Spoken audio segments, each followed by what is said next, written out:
আসসালামু আলাইকুম। আজি আমি শিকিম লঘিষ্ঠ সাধাৰণ গণিতক। ইয়াক সংক্ষেপত কোৱা হয় লসাগু আৰু ইংৰাজীত কোৱা হয় লোৱেষ্ট কমন মাল্টিপল আৰু শৰ্ট ফৰ্মত কোৱা হয় এলচিএম।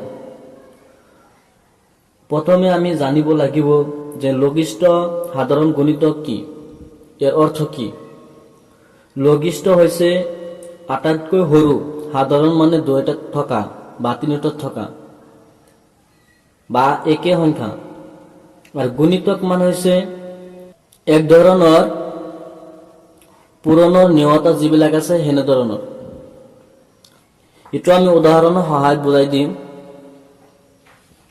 চাবা, স্টেপ 1ত আমি গুণিতকৰ বিষয়ে শিকিম। গুণিতকক ইংৰাজীত মাল্টিপল বুলি কয়, সেইকাৰণে আমি লিখছো। ধৰা হল 5ৰ গণিতক লিখিব লাগিব, তেনেহলে 5ৰ গণিতক তুমি কেনেকৈ লিখিবা? এইটো 5ৰ 1 গুণ 5, তাৰপিছত 5 2 গুণ কিমান হয় আমাৰ 10, 5 3 গুণ 15, 5 4 গুণ কিমান হয় আমাৰ 20, 5 5 গুণ 25, 5 6 গুণ কিমান হয় আমাৰ 30, 5 7 গুণ কিমান হয় আমাৰ 35, 5 8 গুণ 40, 5 9 গুণ 45, 5 10 গুণ কিমান হ'ব আমাৰ 50, আৰু 5 11 গুণ 55, 5 12 গুণ 60, এনেকৈ গৈ থাকিব। এটা সংখ্যাত গুণিতক বহুতো আছে, ইয়াক আমি গুণিব নোৱাৰো, অৰ্থাৎ অসংখ্যক গুণিতক আছে এটা সংখ্যা। একেদৰে আমি 10ৰো উলিয়াব পাৰি। 10ৰ 1 গুণ 10, 10 2 গুণ 20, মানে 10 কৰি বাঢ়ি যাব 30, 40, 50, 60, 70, 80, 90, 100, 110, এনেকৈ 10 কৰি বাঢ়ি থাকিব। একেদৰে আমি 3ৰো সেইকে, প্ৰথমে 3, তাৰপিছত 3ৰ লগত 3 যোগ কৰা, তেনেহ'লে কিমান হ'ব আমাৰ 6, 6ৰ লগত 3 যোগ কৰিলে 9, 9ৰ পিছত তাৰপিছত আমাৰ কিমান হ'ব 12, 12ৰ পিছত 15, তাৰ 15ৰ লগত 3 যোগ কৰা, তেনেহ'লে হ'ব 18, 18ৰ লগত 3 যোগ কৰা 21, 21ৰ লগত 3 যোগ কৰা 24, 24ৰ লগত 3 যোগ কৰিলে 27, 27ৰ লগত 3 যোগ কৰিলে 30, 30ৰ লগত 3 যোগ কৰিলে 33, 33ৰ লগত 3 যোগ কৰিলে 34, 34ৰ লগত 3 যোগ কৰিলে 39, 39ৰ লগত 3 যোগ কৰিলে 42, একেদৰে এনেকৈ বাঢ়ি গৈ থাকিব। ঠিক একেদৰে প্ৰথমটো হ'ব 7, 7ৰ লগত 7 যোগ কৰা, তেনেহ'লে 14, 14ৰ লগত 7 যোগ কৰা 21, মানে 7ৰ গড় হ'ব প্ৰথমে 7 4 গুণ 28, 7 5 গুণ 35, 7 6 গুণ 42, 7 7 গুণ 49, 49, 7 8 গুণ 56, 7 9 গুণ 63, 7 10 গুণ 70, একেদৰে 70ৰ লগত এতিয়া 7 যোগ কৰা, তেনেহ'লে 77, তাৰপিছত 7 যোগ কৰা, তেনেহ'লে কিমান হ'ব 84, এনেকৈ বাঢ়ি গৈ থাকিব। তাৰপিছত এই 11টোত আমি একেই উলিয়ামো। প্ৰথমে আমাৰ ইয়াত বহিব 11, তাৰপিছতটো হ'ব 11ৰ লগত 11 যোগ কৰা, অৰ্থাৎ 11ৰ লগত 2 পূৰণ কৰা, 2 পূৰণ কৰিলে কি হ'ব যোগ হৈ গ'ল। 2ৰ 1 গুণ 2, 2ৰ 1 গুণ 2, তেনেহ'লে কিমান হ'ব আমাৰ 22, তাৰপিছত একেদৰে আমি তাৰপিছতটো হ'ব এবাৰ 3 এৰ পূৰণ কৰা মানে তিনিবাৰ লোৱা, 3 × 1 = 3, 3 × 3 = 33 হ'ব। একেদৰে তাৰপিছতটো হ'ব 44, তাৰপিছতটো হ'ব 55, তাৰপিছত 66, এনেদৰে বাঢ়ি গৈ থাকিব। ইয়াৰ পৰা আমি এটা কথা শিকিলো যে যিটো সংখ্যাৰ গুণিতক উলিয়াব লাগে সেইটো হৈছে আটাইতকৈ সৰু গুণিতক। সেই সংখ্যাটো হৈছে কি আটাইতকৈ সৰু গুণিতক। চাবা ইয়াত 5ৰ গুণিতক উলিয়াব হলে 5ৰ আটাইতকৈ সৰু গুণিতক কোনটো? 5। একেদৰে 10ৰ গুণিতকৰ ভিতৰত 10 হ'ল আটাইতকৈ সৰু গুণিতক। একেদৰে 3টো হ'ল আটাইতকৈ সৰু গুণিতক, 7টো হ'ল আটাইতকৈ সৰু গুণিতক। গতিকে তোমালোকে গণিতকৰ বিষয় বুজিলা আৰু গণিতক কেনেকৈ লিখিব লাগে বা উলিয়াব লাগে সেইটো শিকিলা। এতিয়া আমি শিকিম সাধাৰণ গুণিতক। ইয়াক ইংৰাজীত কোৱা হ'ব কমন মাল্টিপলছ, সেইকাৰণে চি আমি লিখি দিছো। চাবা সাধাৰণ গুণিতক কি এইটো আমি উদাহৰণৰ সহায়ত শিকিম। ধৰা হ'ল 5 আৰু 10ৰ সাধাৰণ গুণিতক উলিয়াব লাগে, তেনেহ'লে এইটো আমি কেনেকৈ ওলাম চাবা।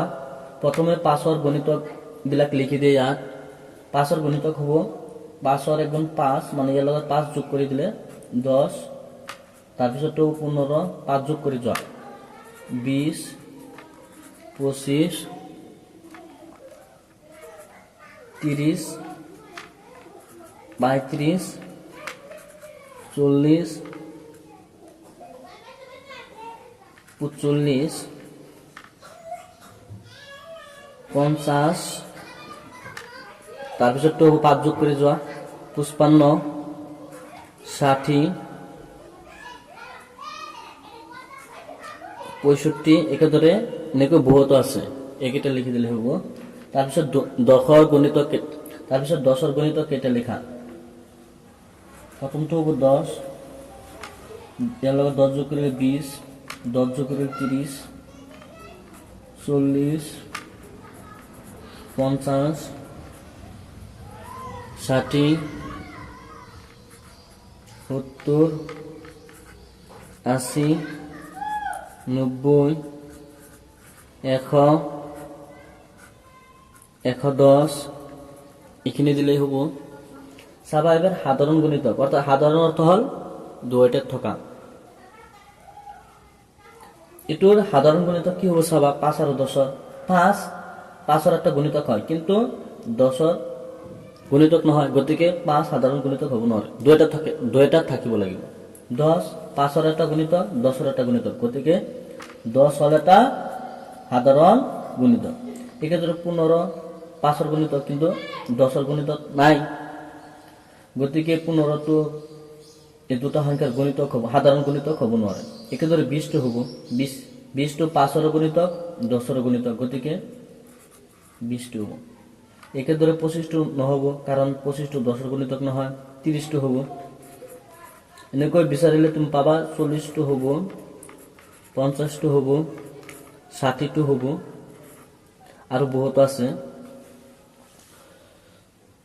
তোমালোকে তেনেহ'লে শিকিলা যে দুটা সংখ্যাৰ মাজত কেনেকৈ সাধাৰণ গুণিতক উলিয়াব লাগে। এইটো আমি আন এটা উদাহৰণ সহায়ত আকৌ বুজাই দিম ভালকৈ। চাবা এবাৰ ধৰা হ'ল 7 আৰু 11ৰ সাধাৰণ গুণিতক উলিয়াব লাগে 5টা। তেনেহ'লে কেনেকৈ ওলাম এইটো চাবা। প্ৰথমে 7ৰ গুণিতক কেইটা লিখি দিয়া। 7ৰ 1 গুণ 7, তাৰপিছত 7ৰ লগত 7 যোগ কৰিলে 14, 7 3 গুণ 21, 7 4 গুণ 28, 7 5 গুণ 35, 7 6 গুণ 42, 7 7 গুণ 49, 7 8 গুণ 56, 7 9 গুণ 63, 7 10 গুণ 70, তাৰপিছত আহিব আমাৰ তাৰপিছত 7 যোগ কৰি যোৱা, তেনেহ'লে 77, তাৰপিছত 7 যোগ কৰিলে 84, তাৰপিছত 7 যোগ কৰিলে 91, তাৰপিছত 7 যোগ কৰা 98, এইখিনি দিলেই হ'ব। এইবাৰ আমাৰ 11ৰ গুণিতকবিলাক ওলাব লাগে। প্ৰথমে আমাৰ হ'ব 11, তাৰপিছতটো হ'ব আমাৰ 11 লগত 11 যোগ কৰিলে 22, তাৰপিছতটো হ'ব আমাৰ 22 লগত 11 যোগ কৰিলে 33, তাৰপিছতটো হ'ব 44, তাৰপিছতটো হ'ব 55, 66, 77, 88, 99, 110, আৰু তাৰপিছত তুমি 11 যোগ কৰি দিয়া তেনেহ'লে হ'ব 121, তাৰপিছত তুমি 11 যোগ কৰি দিয়া হ'ব 132, এইখিনি দিলে হ'ব। চাবা এইবাৰ 7 আৰু 11 গুণিতকৰ ভিতৰত কোনবিলাক সাধাৰণ গুণিতক সেইবিলাক চাবা। 7ৰ এটা গুণিতক হয় কিন্তু 11 গুণিতক নহয়। একেদৰে 14 নহ'ব, 21 নাই, 28 নাই, 35 নাই, 42 নাই, 49 নাই, 56 নাই, 63 নাই, 70 নাই, একেদৰে 77 হ'ব। 77টো তাৰমানে কি হ'ব, এই 7 আৰু 11 সাধাৰণ গুণিতক হয়, কাৰণ 77টো মানে 77টো 7ৰ এটা গুণিতক হয়, একেদৰে 11ৰো এটা কি হয় গুণিতক হয়। এনেকৈ আমি যদি 7ৰ গুণিতক বেছিকৈ লিখিলহেঁতেন তেনেহ'লে 4-5টা মান আৰু বহুতো অসংখ্যক মান কি এই 7 আৰু 11 সাধাৰণ গুণিতক ওলালহেঁতেন। কিন্তু আমি যিহেতু কেইটামান ওলাইছো গতিকে ইয়াৰ পৰা মাত্ৰ এটাই আমি দেখা পাইছো, যে সেইটো হৈছে 77 মানে 77। 7 আৰু 11 সাধাৰণ গুণিতক তুমি একেদৰে এনেকৈ বেছিকৈ লিখি তাৰপিছত 2-3টা মান ওলাই চাবা। একেদৰে আমি শিকিম যে 3টা সংখ্যাৰ সাধাৰণ গুণিতক। প্ৰথমে সেই একেধৰণে লিখিবা 5ৰ গুণিতকবিলাক। 5, তাৰপিছত 5ৰ লগত 5 যোগ কৰিলে 10 হ'ব, তাৰপিছতটো 15, তাৰপিছত 20, 25, 30, 35, 40, 45, 50, 55, 60, 65, 70, 75, এনেকৈ আৰু বহুতো আছে। একেদৰে আমি হাতৰ বিলাক লিখিম। হাতৰ 1 গুণ 7 বা প্ৰথমটো 7 তাৰ লগত 7 যোগ কৰা, তাৰপিছত 14 তাৰ লগত 7 যোগ কৰা 21, 7 4 গুণ 28, 7 5 গুণ 35, 7 6 গুণ 42, 7 7 গুণ 49, 7 8 গুণ 56, 7 9 গুণ 63, 7 10 গুণ 70, তাৰপিছত 7 যোগ কৰা 77, তাৰপিছত 7 যোগ কৰা 84, তাৰপিছত 7 যোগ কৰা 91, তাৰপিছত 7 যোগ কৰা 98 আৰু বহুতো আছে। একেদৰে আমি 10ৰ বিলাক লিখিম। 10, তাৰপিছতটো হ'ব আমাৰ 20, মানে 10 যোগ কৰি যোৱা 30, 40, 50, 60, 80, 90, 100, 110, 120 এনেকৈ গৈ থাকিব। এতেকে 5, 7 আৰু 10ৰ সাধাৰণ গুণিতক কোনবিলাক হ'ব চাবা। 5ৰ গুণিতক হয় কিন্তু 7ৰ গুণিতক নহয়, গতিকে এইটো এটা সাধাৰণ গুণিতক হ'ব নোৱাৰে। একেদৰে 10 এটা 5ৰ গুণিতক কিন্তু 7ৰ গুণিতক নহয়, গতিকে এইটো এটা সাধাৰণ গুণিতক হ'ব নোৱাৰে। একেদৰে 15 এটা 5ৰ গুণিতক হয় কিন্তু 7ৰ গুণিতক নহয়, গতিকে 15টো হ'ব নোৱাৰে। 20টো 5ৰ গুণিতক হয় কিন্তু 7ৰ গুণিতক নহয়, গতিকে 20টো হ'ব নোৱাৰে। একেদৰে 25টো 5ৰ গুণিতক হয় কিন্তু 7ৰ গুণিতক নহয়, গতিকে 25টো হ'ব নোৱাৰে। 30টো 7ৰ গুণিতক নহয়, গতিকে নহ'ব। 35টো 7ৰ গুণিতক হয়, অৰ্থাৎ 5ৰ গুণিতক হয়, এইটো 7ৰ গুণিতক হয়, কিন্তু 10ৰ গুণিতক নহয়, গতিকে এইটো নহ'ব। একেদৰে 40টো 5ৰ গুণিতক হয় কিন্তু 7ৰ গুণিতক নহয়, গতিকে 40টো হ'ব নোৱাৰে। 45টো 5ৰ গুণিতক হয় কিন্তু 7ৰ গুণিতক নহয়, গতিকে নহ'ব। 50টো 5ৰ গুণিতক হয় কিন্তু 7ৰ গুণিতক নহয়, গতিকে নহ'ব। 55টো 5ৰ গুণিতক হয় কিন্তু 7ৰ গুণিতক নহয়, গতিকে এইটো নহ'ব। 60টো এইটো 7ৰ গুণিতক নহয়। 65টো 7ৰ গুণিতক নহয়। 70টো 7ৰ গুণিতক হয়।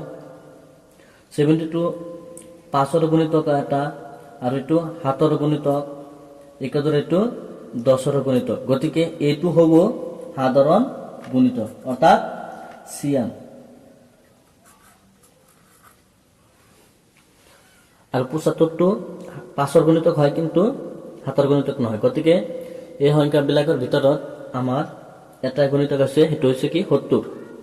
আৰু এটা উদাহৰণ লৈ ইয়াক আমি আৰু ভালকৈ বুজাই দিবলৈ চেষ্টা কৰিম। চাবা, এতিয়া আমাৰ 3, 5 আৰু 6ৰ সাধাৰণ গুণিতক উলিয়াব লাগে। প্ৰথমে 3ৰ গুণিতকবিলাক লিখি দিয়া। 3, তাৰপিছত হ'ব 6, 9, 3 4 গুণ 12, 3 5 গুণ 15, 3 6 গুণ 18, 3 7 গুণ 21, 3 8 গুণ 24, 3 9 গুণ 27, 3 10 গুণ 30, তাৰপিছত তোৰ লগত 3 যোগ কৰা 33, তাৰপিছত তোৰ লগত 3 যোগ কৰিলে 36, তাৰপিছত তোৰ লগত 3 যোগ কৰিলে 39, তাৰপিছত তোৰ লগত 3 যোগ কৰিলে 42, তাৰপিছত একেদৰে 5ৰ কেইটামান ওলাম। প্ৰথমটো হ'ব আমাৰ 5, তাৰপিছতটো হ'ব 10, তাৰপিছতটো হ'ব 15, 20, 25, 30, 35, 40, 45, 50, 55, 60, 65 আৰু তাৰপিছত হ'ব 70। একেদৰে আমি 6 তুলাম। 6, তাৰপৰ 6 2 গুণ 12, তাৰপিছত লগত 6 যোগ কৰা তেনেহ'লে 6 3 গুণ 18, 6 4 গুণ 24, 6 5 গুণ 30, 6 6 গুণ 36, 6 7 গুণ 42, 6 8 গুণ 48, 6 9 গুণ 54, 6 10 গুণ 60, তাৰপিছত লগত 6 যোগ কৰা 66, তাৰপিছত লগত 6 যোগ কৰা 72, তাৰপিছত লগত 6 যোগ কৰা 78। এতিয়া চাবা 3 5 আৰু 6ৰ সাধাৰণ গুণিতক কোনবিলাক, অৰ্থাৎ কমন মাল্টিপলস কোনবিলাক। 3ৰ এটা গুণিতক হয় কিন্তু 5ৰ গুণিতক নহয়, গতিকে 3 নহ'ব। 6 একেদৰে নহ'ব, 9 নহ'ব, 12 নহ'ব। 15টো চাবা, 15টো এটা 3ৰ গুণিতক হয়, আকৌ এইটো 5ৰ গুণিতক হয়, কিন্তু 15টো 6ৰ গুণিতক নহয়, গতিকে 15টো নহ'ব। একেদৰে 18টো 5ৰ গুণিতক নহয়, 21টো 5ৰ গুণিতক নহয়, 24টো 5ৰ গুণিতক নহয়, 27টো 5ৰ গুণিতক নহয়, 30টো 5ৰ গুণিতক হয়, আৰু একেদৰে এইটো 6ৰ গুণিতক হয়। অৰ্থাৎ 3টো 30ৰো এটা গুণিতক, 5ৰো এটা গুণিতক আৰু 6ৰো এটা গুণিতক, গতিকে 3টো হ'ল আমাৰ সাধাৰণ গুণিতক, 30টো হ'ল। একেদৰে তাৰপিছত আৰু আছে বহুত, তুমি সেইকেইটা ওলাই চাবা। এতিয়া আমি শিকিম লঘিষ্ঠ সাধাৰণ গুণিতক, যাক কোৱা হয় লঘাগু সংক্ষেপত। এইটো আমি যিটো পদ্ধতিৰ দ্বাৰা কৰিম সেইটো পদ্ধতি হৈছে সাধাৰণ গুণিতক পদ্ধতি। প্ৰথমে আমি এটা এক্সাম্পলৰ সহায়ত বুজাই দিম, তাৰপিছত তোমালোকক কৰিবলৈ দিয়া হ'ব। চাবা, 5 আৰু আমাৰ 7ৰ কি কৰিব লাগে? এলচিএম অৰ্থাৎ লসাগু উলিয়াব লাগে। তেনেহ'লে প্ৰথমে তুমি 5ৰ গুণিতক লিখা এনেকৈ, তাৰপিছত হ'ব আমাৰ, তাৰপিছত 5 যোগ কৰা,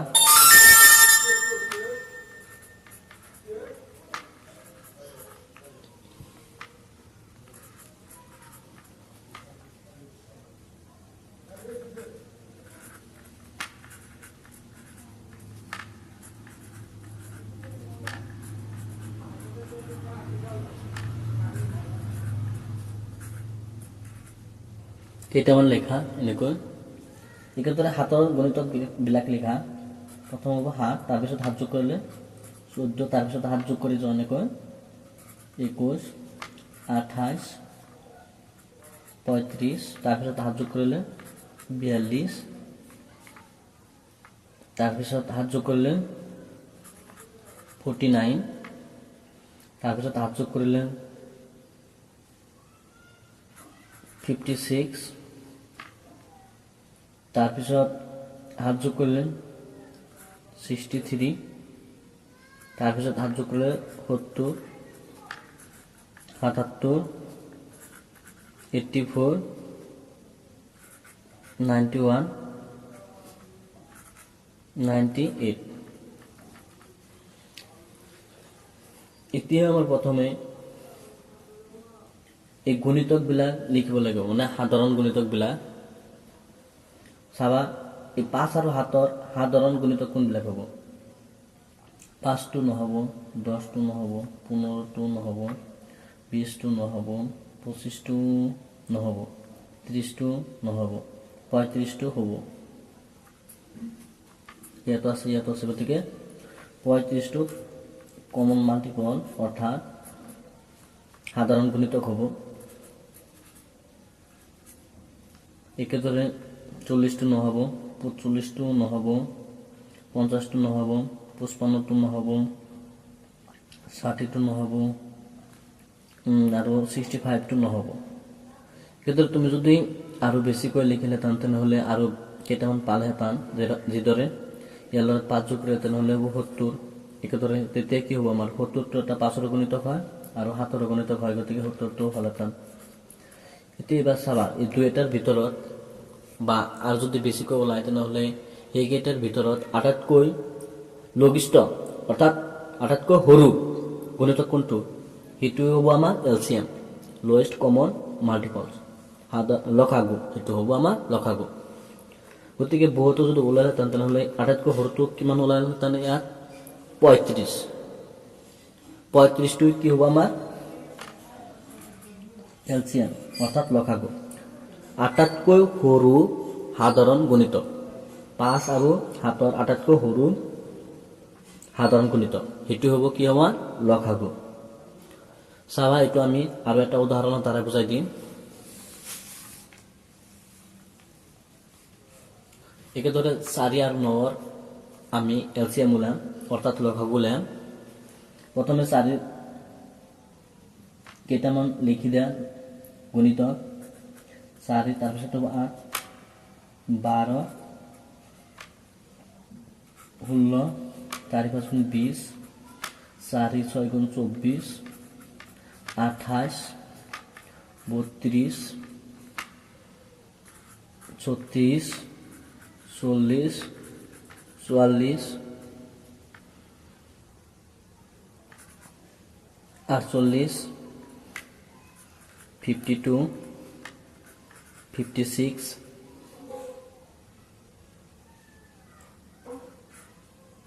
70, এনেকৈ কেইটামান লিখা। তাৰপিছত 9ৰো কেইটামান ওলাই, তাৰপিছত 9ৰো কেইটামান লিখা এনেকৈ 9, তাৰপিছত 9 লগত 9 যোগ কৰিলে 18, একেদৰে 18ৰ লগত 9 যোগ কৰা মানে 9 × 3 = 27, 9 × 4 = 36, 9 × 5 = 40, 9 × 6 = 54, 9 7 গুণ 63, 9 8 গুণ 72, 9 9 গুণ 81, 9 10 গুণ 90, তাৰপিছত 9 যোগ কৰি দিয়া, তাৰপিছত আকৌ 9 যোগ কৰা, তেনেহ'লে হ'ব 108, তাৰপিছত 9 যোগ কৰা 117, তাৰপিছত 9 যোগ কৰা 126, এনেকৈ বাঢ়ি গৈ থাকিব। গতিকে প্ৰথমে এই দুটাৰ মাজত মানে এই দুটা সংখ্যাৰ সাধাৰণ গুণিতক উলিয়াব লাগিব, বা 4টো এটা 4 গুণিতক হয় কিন্তু 9 গুণিতক নহয়। একেদৰে 8টো এটা 4 গুণিতক হয় কিন্তু 9 গুণিতক নহয়। একেদৰে 12টো নহয়, 16টো নহয়, 20টো নহয়, 24টো নহয়, 28টো নহয়, 32টো নহয়, 34টো চাবা, 34টো এটা 4 গুণিতক হয়, একেদৰে 9 গুণিতক হয়। গতিকে 34টো হৈছে আমাৰ কমন মাল্টিপল, অৰ্থাৎ সাধাৰণ গুণিতক। একেদৰে 40টো 4 গুণিতক হয় কিন্তু 9 গুণিতক নহয়। 44টো নহয়, 48টো নহয়, তাৰপিছত 52টো নহয়, 56টো নহয়, 70টো নহয়। তাৰপিছত যদি তুমি আৰু কেইটামান 4 গুণিতক বা 9 গুণিতক কেইটামান ওলালহেঁতেন বেছিকৈ, তেনেহ'লে তাৰ পৰা তুমি সাধাৰণ গুণিতক আৰু 2 এটামান পালেহেঁতেন। কিন্তু আমি যিহেতু কেইটামান ওলাইছো, সেইকাৰণে ইয়াৰ পৰা আমি এটাই সাধাৰণ গুণিতক পাইছো, সেইটো হৈছে আমাৰ কিমান 36। গতিকে এইটোই হ'ব আমাৰ আটাইতকৈ সাধাৰণ গুণিতক। কাৰণ তুমি যেতিয়া বেছিকৈ সাধাৰণ গুণিতক উলিয়াবা তেতিয়া কি হ'ব, আৰু ডাঙৰ ডাঙৰ বিলাক ওলাব। আমাৰ যিহেতু ইয়াত লঘিষ্ঠ সাধাৰণ গুণিতক, অৰ্থাৎ লঘিষ্ঠৰ অৰ্থ হৈছে কি আটাইতকৈ সৰু, আটাইতকৈ সৰু সাধাৰণ গুণিতক উলিয়াব লাগে। গতিকে এই 4 আৰু 9ৰ আটাইতকৈ সৰু সাধাৰণ গুণিতক হ'ব কিমান আমাৰ 36। এই পদ্ধতিটো আমি আৰু এটা উদাহৰণৰ বুজাই দিম। ধৰা হ'ল 12 আৰু 15 সাধাৰণ গুণিতক উলিয়াব লাগে। এইটো কি পদ্ধতিৰ দ্বাৰা? সাধাৰণ গুণিতক পদ্ধতিৰ দ্বাৰা। গতিকে এই 12 গুণিতক বিলাক প্ৰথমে লিখা এনেকৈ, প্ৰথমে হ'ব 12, তাৰপিছত একেদৰে 12 1 গুণ 12, 12 2 গুণ 24, 12 3 গুণ 36, এনেকৈ 12ৰ লগত এতিয়া তুমি 4 পূৰণ কৰা, 4 2 গুণ 8, 4 1 গুণ 4, তেনেহ'লে কিমান হ'ব আমাৰ 48। তাৰপিছত 12ৰ লগত একেদৰে তুমি 5 পূৰণ কৰা, মানে 12 5 গুণ এইটো 60 হ'ব। তাৰপিছত তুমি 12ৰ লগত আকৌ তুমি 6 পূৰণ কৰা, 6 12 গুণ কিমান হ'ব আমাৰ 6 2 গুণ 12, 2 হাতত থাকিলে আমাৰ 1, 6 1 গুণ 6 1 7, 72। একেদৰে তুমি 12ৰ লগত 7 পূৰণ কৰা, 7 2 গুণ 14, 14 4, হাতৰ 1 গুণ 7, 7 1 8, 84। একেদৰে তুমি 12ৰ লগত 8 পূৰণ কৰা, 8 2 গুণ 16, 6 হাতত থাকিল 1, 8 1 গুণ 8, 8 1 9, 96। তাৰপিছত তুমি 12ৰ লগত 9 পূৰণ কৰা, 9 2 গুণ 18, 8 হাতত থাকিল 1, 9 1 গুণ 9, 9 1 10, 108। তাৰপিছত তুমি 12ৰ লগত 10 পূৰণ কৰা, 0 2 গুণ 0, 0 1 গুণ 0, 1 2 গুণ 2, 1 1 গুণ 1, যোগ কৰি দিয়া এতিয়া, তেনেহ'লে কিমান হ'ব 100, লিখি দিয়া।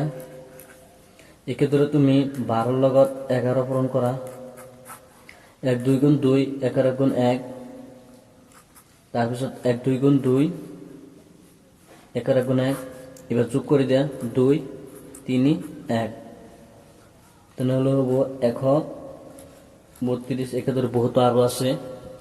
তুমি যদি পূর্ণাঙ্ক না জানা তেনেহলে এই ভিডিওর ডিসক্রিপশনত পূর্ণাঙ্ক লিঙ্ক দিয়া আছে, তারপরা চাই লবা। একেদৰে আমি 15 গুণিতক কেইটা ওলাম। প্ৰথমটো 15, তাৰপিছত 15 লগত 2 পূৰণ 3 পূৰণ 4 পূৰণ এনেকৈ দি যোৱা। 15 2 গুণ চাবা কিমান হ'ব আমাৰ 2 5 গুণ 10 আর 0 2 এর গুণ 2 2 একে 3 15 2 গুণ হবে আমার 30 তাৰপিছত 15 লগত 3 পূৰণ কৰা মানে 15 3 গুণ 3 5 গুণ 15 5 হাতত থাকিল আমাৰ 3 এৰ গুণ 3 3 একে 4 তাৰপিছত তো আমাৰ 45 একেদৰে তুমি পূৰণ মাৰি যোৱা কৈ 4 দি 4 5 গুণ 20 হল 4 গুণ 4 4 2 6 তাৰপিছত তুমি 15 লগত 5 পূৰণ কৰা কৈ 5 4 গুণ 20 5 5 গুণ 25 5 হাতত থাকিল 2 5 4 গুণ 5 5 2 7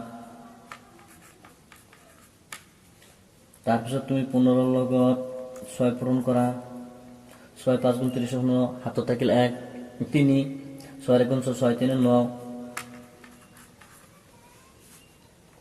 একেদৰে তুমি 15 লগত 7 পূৰণ কৰা 7 5 গুণ 35 5 হাতত থাকিল 3 7 গুণ 7 7 আর 3 10 এতে 15 লগত 8 পূরণ করা তুমি 8 5 গুণ 40 এর 0 হাতত থাকিল আমার 4 18 গুণ 8 4 12 তাৰপিছত তুমি এই 15 লগত 9 পূরণ করা 9 5 গুণ 45 5 হাতত থাকিল 4 9 গুণ 9 4 13 তাৰপিছত তুমি 15 লগত 10 15 কৰা পূৰণ কৰা 0 5 গুণ 0 0 গুণ 0 1 5 গুণ 5 1 গুণ 1 যোগ কৰি দিয়া হ'ব 150 তাৰপিছত তুমি 11 পূৰণ কৰি দিয়া 1 5 গুণ 5 1 গুণ 1 1 5 গুণ 5 1 গুণ 1 5 6 1 165 তাৰপিছত তুমি 15 লগত 12 পূৰণ কৰি দিয়া 2 5 গুণ 10 শূন্য হাতত থাকিল 1 2 1 গুণ 2 2 1 3 1 5 গুণ 5 1 গুণ 1 শূন্য 8 আৰু কিমান থাকিব আমাৰ ইয়াত 1 180 আৰু বহুত আছে দেখা যাক ইয়াৰ পৰা দুটা বা তিনিটা সাধাৰণ গুণিতক ওলাই নেকি প্ৰথমে চাবা 12টো এটা 12 গুণিতক হয় কিন্তু 15 গুণিতক নহয় 24টো একেদৰে নহয় 36টো নহয় 48টো নহয় 60টো এটো এটা 12 গুণিতক হয় আৰু 15 এটা গুণিতক হয় গতিকে এই 60টো হ'ব কমন মাল্টিপল অৰ্থাৎ সাধাৰণ গুণিতক তাৰপিছত একেদৰে 72টো নহব 84টো নহব 96টো নহব 108 নহব 120 এটো হ'ব এটো এটা 12 গুণিতক হয় একেদৰে 15 কি হয় এটো এটা গুণিতক হয় গতিকে 120টো এটা সাধাৰণ গুণিতক হয় আৰু যদি তুমি এতকে বেছিকৈ এই গুণিতক 15 গুণিতক আৰু 12 গুণিতক ওলাল হেতেন তেনেহলে এই 120তকৈ ডাঙৰ ডাঙৰ সাধাৰণ গুণিতক ওলাল হেতেন কিন্তু ইয়াৰ ভিতৰত আটাইতকৈ সৰুটো হ'ব আমাৰ 60 মানে 12 আৰু 15 সাধাৰণ গুণিতকৰ ভিতৰত আটাইতকৈ সৰু কি হ'ব 60টো হ'ব গতিকে যেহেতু লঘিষ্ঠ সাধাৰণ গুণিতকৰ অৰ্থ হৈছে আটাইতকৈ সৰু সাধাৰণ গুণিতক ইয়াৰ ভিতৰত কি থাকিব আমাৰ 60 থাকিব আটাইতকৈ সৰু সাধাৰণ গুণিতক কাৰণ পিছৰটো হ'ব 120 তাৰপিছতটো আৰু ডাঙৰ হ'ব তাৰপিছতটো আৰু ডাঙৰ হ'ব তাৰপিছতটো আৰু ডাঙৰ হ'ব একেদৰে ডাঙৰ ডাঙৰ হৈ যাব কিন্তু সৰু কোনটো সৰু হৈছে আমাৰ 60টো এতিয়া আমি তিনিটা সংখ্যা লসাগু কেনেকৈ ওলাই হেতু আমি শিকিম চাবা ধৰা হল 3 5 আৰু 6 এই তিনিটা সংখ্যা লসাগু ওলাব লাগে তেনেহলে আমি কি কৰিম প্ৰথমে এই 3ৰ গুণিতক ওলাম 5ৰ গুণিতক ওলাম আৰু 6ৰ গুণিতক ওলাম তাৰপিছত এই 3 5 আৰু 6ৰ গুণিতকৰ ভিতৰত কোনবিলাক সাধাৰণ গুণিতক সেইবিলাক ওলাম তাৰপিছত চাম যে এই তিনিটা গুণিতকৰ ভিতৰত যিবিলাক সাধাৰণ গুণিতক ওলাইছে সেইবিলাকৰ ভিতৰত আটাইতকৈ সৰু গণিতক কোনটো হেতু হ'ব আমাৰ কি লসাগু গতিকে প্ৰথমে আমি এই 3 5 আৰু 6ৰ সাধাৰণ গুণিত তিনি, 5 আৰু 6ৰ গুণিতকবিলাক ওলাম। চাবা 3 গুণিতকৰ ভিতৰত 3, তাৰপিছত 3 যোগ কৰিলে 6, 9 এনেকৈ বাঢ়ি গৈ থাকিব। তাৰ 12, 3 5 গুণ 15, 3 6 গুণ 18, 3 7 গুণ 21, 3 8 গুণ 24, 3 9 গুণ 27, 3 10 গুণ 30, তাৰপিছত 3 যোগ কৰি যোৱা এনেকৈ 33, 34, 39, 42, 46,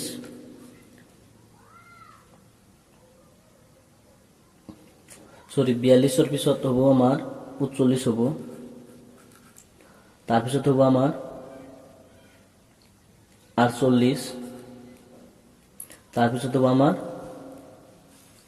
51। একেদৰে আমি 5ৰ কেইটামান গুণিতক ওলাম। একেদৰে আমি 5ৰ কেইটামান গুণিতক লিখিম। প্ৰথমটো 5, তাৰপিছত হ'ব 10, 15, 20, 25, 30,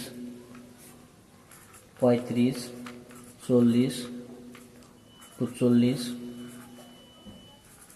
50, 55, 60, 65, 70, 75, 80। একেদৰে আমি 6ৰ কেইটামান গুণিতক ওলাম। 6, তাৰপিছত 6 যোগ কৰা তেনেহ'লে 12, 6 3 গুণ 18, 6 4 গুণ 24, 6 5 গুণ 30, 6 6 গুণ 36, 6 7 গুণ 42, 6 8 গুণ 48, 6 9 গুণ 54, 6 10 গুণ 60, তাৰপিছত 6 যোগ কৰা 66, তাৰপিছত 6 যোগ কৰা 72, তাৰপিছত 6 যোগ কৰা 78, তাৰপিছত 6 যোগ কৰা 84, তাৰপিছত 6 যোগ কৰা 90, 6 যোগ কৰিলে 96। চাবা এইবাৰ আমি এই 3, 5 আৰু 6ৰ কেইটামান সাধাৰণ গুণিতক ওলাম। 3টো এটা 3ৰ গুণিতক হয়, কিন্তু 5ৰ গুণিতক নহয়, গতিকে 3টো সাধাৰণ গুণিতক হ'ব নোৱাৰে। একেদৰে 6টো নহ'ব, 9টো নহ'ব, 12টো নহ'ব, 15টো 3ৰ এটা গুণিতক হয়, কিন্তু 15টো 3ৰ এটা গুণিতক হয় আৰু 5ৰ এটা গুণিতক হয়, কিন্তু 6ৰ গুণিতক নহয়, গতিকে 15টো নহ'ব। একেদৰে 18টো নহ'ব, 21টো নহ'ব, 24টো নহ'ব, 27টো নহ'ব, 30টো। চাবা 30টো 3ৰ এটা গুণিতক হয়, একেদৰে 5ৰ এটা গুণিতক হয়, তাৰপিছত 6ৰ এটা গুণিতক হয়, গতিকে এই 30টো আমাৰ কি হ'ব? সাধাৰণ গুণিতক, কমন মাল্টিপল। একেদৰে 33টো নহ'ব, 34টো নহ'ব, 39টো নহ'ব, 42টো নহ'ব, 45টো 3ৰ এটা গুণিতক হয়, একেদৰে 5ৰ এটা গুণিতক হয়, কিন্তু 6ৰ গুণিতক নহয়, গতিকে 45টো নহ'ব। একেদৰে 48টো নহ'ব, 49টো নহ'ব। গতিকে আমি যিকেইটা গুণিতক ওলাইছিলোঁ সেইকেইটাৰ ভিতৰত আটাইতকৈ সৰু গুণিতক কোনটো? 30। গতিকে 3, 5 আৰু 6ৰ লসাগু অৰ্থাৎ আটাইতকৈ সৰু সাধাৰণ গুণিতক সেইটো হৈছে কিমান আমাৰ? 30। এলচিএম হ'ল 30। এতিয়া তুমি এইকেইটা সাধাৰণ গণিত পদ্ধতিৰ দ্বাৰা এলচিএম অৰ্থাৎ লসাগু উলিয়াবা আৰু তাৰপিছত তোমাৰ উত্তৰখিনি ইয়াত দিয়া আছে সেইটোৰ লগত মিলাই চাবা যে তোমাৰ উত্তৰখিনি হৈছে না নাই। এতিয়া আছে আমাৰ স্টেপ 3। স্টেপ 3ত আমি শিকিম লঘিষ্ঠ সাধাৰণ গুণিতক অৰ্থাৎ লসাগু চ্যুতি হৰণ পদ্ধতিৰ দ্বাৰা। এই চ্যুতি হৰণ পদ্ধতিৰ দ্বাৰা কেনেকৈ দুটা বা তাতকৈ বেছি সংখ্যাৰ মাজত লসাগু উলিয়াব লাগে এতিয়া আমি তোমালোকক শিকাম 4-5টা মান উদাহৰণৰ সহায়ত। গতিকে প্ৰথমটো উদাহৰণ হৈছে চাবা, ধৰা হ'ল 10 আৰু 15ৰ এলচিএম উলিয়াব লাগে, অৰ্থাৎ লসাগু উলিয়াব লাগে চ্যুতি হৰণ পদ্ধতিৰ দ্বাৰা। এইটো কেনেকৈ উলিয়াবা, প্ৰথমে মোৰ দৰে এনেকৈ লিখিবা 10 আৰু 15। তাৰপিছত এনেকৈ আঁচনি দিয়া, মানে যেনেদৰে তুমি বৰ্গমূল উলিয়া ঠিক একেদৰে এইটোৰো ওলাব লাগে। তুমি যদি বৰ্গমূল উলিয়াবলৈ নাজানা তেনেহ'লে এই ভিডিঅ'ৰ ডিছক্ৰিপশ্যনত বৰ্গমূল উলিয়াৰ এটা ভিডিঅ' দিয়া আছে, তাৰ পৰা তুমি শিকি ল'বা। চাবা এই সংখ্যা দুটাত এনে কি সংখ্যা আছে যাতে আমি দুয়োটাতে একে সংখ্যাৰে হৰণ কৰিব পাৰি। চাবা এই 10 আৰু 15 এনে কি সংখ্যাৰ দ্বাৰা দুয়োটাক আমি হৰণ কৰিব পাৰি। প্ৰথমে আমাৰ চাব লাগিব 2ৰ দ্বাৰাই, তাৰপিছত চাব লাগিব আমাৰ 3ৰ দ্বাৰাই, তাৰপিছত চাব লাগিব আমাৰ 5ৰ দ্বাৰাই, কাৰণ মৌলিক সংখ্যাৰ দ্বাৰাহে চাব লাগিব।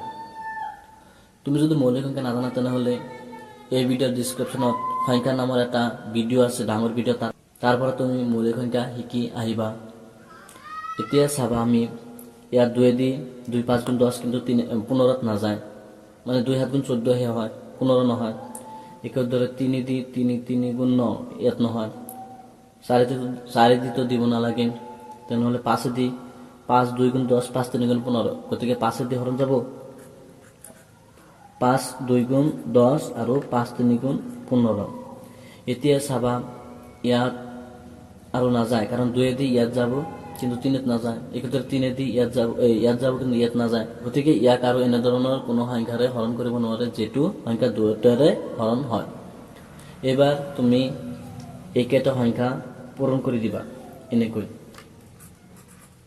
5 পূৰণ 2 পূৰণ 3 পূৰণ কৰিলে কিমান হ'ব সেইকেইটা তুমি এনেকৈ লিখি দিবা। 5 2 গুণ 10, 10 3 গুণ কিমান হ'ব আমাৰ 30, 5 2 গুণ 10, 10 3 গুণ 30, অৰ্থাৎ 10 আৰু 15ৰ লসাগু এইটো হ'ব আমাৰ কিমান 30। এইটো আমি আৰু এটা উদাহৰণ সহায়ত বুজাই দিম। চাবা ধৰা হ'ল 35 আৰু 30ৰ লসাগু উলিয়াব লাগে, ঠিক একেদৰে লিখা এনেকৈ। এইটোতো চাবা 2 3 5 7 মানে মৌলিক সংখ্যাৰ দ্বাৰাহে হৰণ দিব পাৰি আমি, তেনেহ'লে এইটো চাবা আমি 2 দিতো নাযাব, কাৰণ এইটো অযুগ্ম সংখ্যা আছে, একেদৰে এইটোত যাব। তুমি যদি কোনটো সংখ্যাৰ দ্বাৰা হৰণ যায় সেইটো যদি নাজানা তেনেহ'লে এই ভিডিঅ'ৰ ডিছক্ৰিপশ্যনত এটা ভিডিঅ' লিংক দিয়া আছে, সেই ভিডিঅ'টো হৈছে সংখ্যাৰ বিভাজ্যতা, সেইটো চাই ল'বা। সেইটো চালে তুমি সহজে গম পাবা যে কোনটো সংখ্যাৰ দ্বাৰাই কোনটো সংখ্যা হৰণ যায়। গতিকে এইটো 2ৰ দ্বাৰাই নাযাব, একেদৰে 3ৰ দ্বাৰাই নাযাব, তাৰপিছত 4ৰ দ্বাৰাতো দিব নালাগে, 5ৰ দ্বাৰাই যাব। 5 7 গুণ 35, 5 6 গুণ 30। আৰু এনে কোনো সংখ্যা নাই যিটো সংখ্যাৰে এই দুয়োটা মানে 7 আৰু 6ক হৰণ দিব পাৰি। গতিকে এইকেইটা তুমি প্ৰথমে এনেকৈ লিখি দিয়া 5 পূৰণ 7 পূৰণ 6। এতিয়া তুমি এই তিনিটা পূৰণ কৰি দিয়া, 5 7 গুণ 35, 5 7 গুণ কিমান হ'ব 35, 6 গুণ কিমান হ'ব আমাৰ 35 6 গুণ। চাবা এনেকৈ পূৰণ মাৰি দিয়া, 6 5 গুণ 30ৰ 0 হাতত থাকিল আমাৰ 3, 6 3 গুণ 18, 18 3 21, 210। গতিকে 35 আৰু 30ৰ সাধাৰণ গুণিতক অৰ্থাৎ লসাগু হ'ব 210। এতিয়া আমি 3 নম্বৰ উদাহৰণৰ দ্বাৰা বুজাই দিম। একেদৰে লিখা তুমি 5 আৰু 7, ইয়াত এনে এটা সংখ্যাৰ দ্বাৰা তুমি হৰণ দিয়া যিটো সংখ্যাৰ দ্বাৰা দুয়োটা মানে 5 আৰু 7ক দুয়োটাৰ হৰণ যায়, কিন্তু 5 এটা মৌলিক সংখ্যা আৰু 7 এটা মৌলিক সংখ্যা, গতিকে এনে কোনো সংখ্যা নাই মানে একৰ বাহিৰে এই 5 আৰু 7 হৰণ যায় মানে বিভাজ্য হয়। তেনেহ'লে তুমি কি কৰিবা, এনেকৈ লিখি দিবা 5 পূৰণ 7, অৰ্থাৎ 5 7 গুণ কিমান হ'ব আমাৰ 35। গতিকে 5 আৰু 7ৰ আমাৰ লসাগু মানে এলচিয়াম হ'ল 35। এতিয়া আমি শিকিম তিনিটা সংখ্যাৰ এলচিয়াম কেনেকৈ উলিয়াব লাগে। চাবা, ধৰা হ'ল 10 20 আৰু 30ৰ এলচিয়াম উলিয়াব লাগে। ঠিক একেদৰে এনেকৈ লিখা 20 30। এতিয়া এনে এটা সংখ্যাৰ দ্বাৰাই হৰণ কৰিব লাগে যিটো 10 20 30 তিনিটাতে কি হয় হৰণ যায় মানে বিভাজ্য হয়। এইটো চাবা, প্ৰথমে আমি 2 দি চেক কৰিব লাগিব। 2 দি 2 5 গুণ 10, 2 10 গুণ 20 আৰু 2 15 গুণ 30, গতিকে 2 দি হৰণ যাব। 2 5 গুণ 10, 2 10 গুণ মানে 2 1 গুণ 2 আৰু এটা 0, সেইদৰে ইয়াত যাব 2 1 গুণ 2, বাকী থাকিব আমাৰ 1 মানে 3ৰ পৰা 2 গেলে কিন্তু কিমান থাকিব 1 1 আৰু 0 হ'ব 10, 10ত কিমান বাৰ যাব আমাৰ 2 5 গুণ 10। তাৰপিছত আৰু চাব লাগিব যে 2 দি আৰু হৰণ যায় নেকি। এই 10ত যাব কিন্তু 5ত নাযায় 15ত নাযায়, গতিকে 2 দ্বাৰা হৰণ দিব নোৱাৰে। তাৰপিছত 3 দি 15ত যাব, 5তো নাযায় 10তো নাযায়, কিন্তু এইটো গতিকে এইটো আমি 3ৰ দ্বাৰা হৰণ দিব নোৱাৰিম। তাৰপিছত 5ৰ দ্বাৰা ইয়াতো যাব ইয়াতো যাব ইয়াতো যাব, 5ৰ দ্বাৰা হৰণ দিব পাৰি। 5 আৰ 1 গুণ 5, 5 2 গুণ 10 আৰু 5 3 গুণ 15, গতিকে এইটো 5ৰ দ্বাৰা হৰণ যায়। এতিয়া 2 আৰু 3 এটা মৌলিক সংখ্যা, এইবিলাক মৌলিক সংখ্যা, গতিকে আৰু এনে কোনো সংখ্যা নাই যিটোৰ দ্বাৰাই এই 2 আৰু 3ক আমি হৰণ কৰিব পাৰি একৰ বাহিৰে। এতিয়া তুমি এইকেইটা এনেকৈ লিখি দিয়া, 2 তাৰপিছত আছে 5, তাৰপিছত আছে 1, তাৰপিছত আছে 2, তাৰপিছত আছে 3। এতিয়া পূৰণ কৰি দিয়া, 2 5 গুণ 10, 10 আৰ 1 গুণ 10, 10 2 গুণ কিমান হ'ব আমাৰ 20, 20ৰ লগত 3 পূৰণ কৰা, 3 0 গুণ 0, 3 2 গুণ 6, 60 হ'ব। গতিকে 10 20 আৰু 30ৰ এলচিয়াম হ'ব আমাৰ কিমান 60।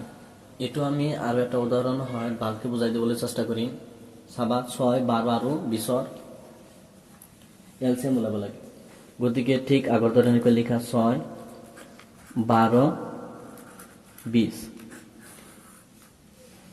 এতিয়া চুটি হৰণ কৰা, 2 দি যাব আমাৰ ইয়াত 3 বাৰ, 2 6 গুণ 12 আৰু 2 দি একবাৰ যাব আৰ ইয়াত হ'ব 0।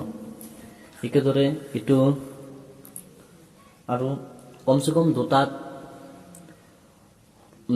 বিভাজ্য হলেই হ'ব বা হৰণ গেলেই হ'ব, যেহেতু ইয়াত 2 দি হৰণ যায় ইয়াতো 2 দি হৰণ যায়, গতিকে এইটো আমি 2 ৰে হৰণ মাৰিব পাৰি। এনেকৈ দিবা, 3 তো হৰণ নাযাব, তেনেহ'লে 3 টো উঠাই দিয়া আৰু 2 দি 6 কেইবাৰ যাব, 2 3 গুণ 6, 2 5 গুণ 10, মানে দুটাত গলেই হ'ব। যদি 3টা সংখ্যা থাকে তেনেহ'লে তাত দুটাত গলেই হ'ব।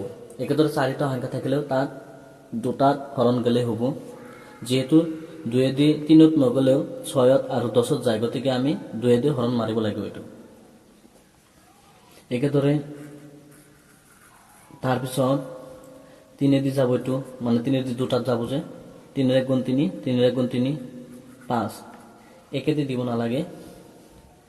গতিকে এইবিলাকৰ সাইডৰ কেইটা তুমি এনেকৈ লিখি দিয়া। প্ৰথম সংখ্যাটো আছে আমাৰ 2, তাৰপিছতটো আছে 2, তাৰপিছতটো আছে 3, তাৰপিছত আছে 1 পূৰণ 1 পূৰণ 5।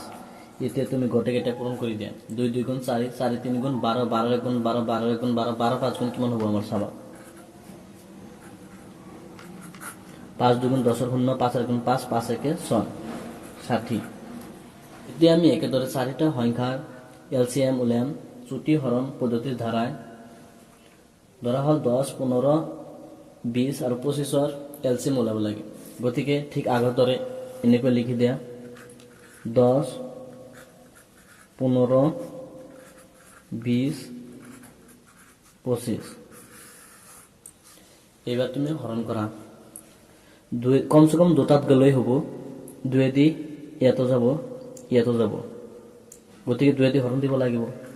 2 দি যাব 5 বার 2 5 গুণ 10 কিন্তু 15 টো তলত নামি আহি যাব একেদৰে 2 দি ইয়াত যাব একবাৰ আৰু থাকে 0 এটা আৰু এইটো নামি আহিব তলত তাৰপিছত 2 দি এটাত যায় নহব এইটো মানে 2 দি আৰ দিব নোৱাৰো আমি তাৰপিছত চাব লাগিব 3 দি 5ত নাযায় 15ত যাব আৰু এটাত নাযায় গতিকে 3 দি দিব নোৱাৰো 5 দি চাব লাগিব আমাৰ 5 দি ইয়াতো যায় ইয়াতো যায় ইয়াতো যায় ইয়াতো যায় গোটেইকেইটাত যায় গতিকে আমি 5 দি দিব লাগিব 5 এর 1 গুণ 5 5 3 গুণ 15 5 2 গুণ 10 5 5 গুণ 25 গতিকে এই তিনিটাই কি হৈছে আমাৰ মৌলিক সংখ্যা অৰ্থাৎ 3 2 আৰু 5 ৰ এনে কোনো সংখ্যা নাই যেটোৰ দ্বাৰা আমি হৰণ কৰিব পাৰি গতিকে এইকেইটা তুমি লিখি দিয়া 2 পূৰণ 5 পূৰণ 1 পূৰণ 3 পূৰণ 2 পূৰণ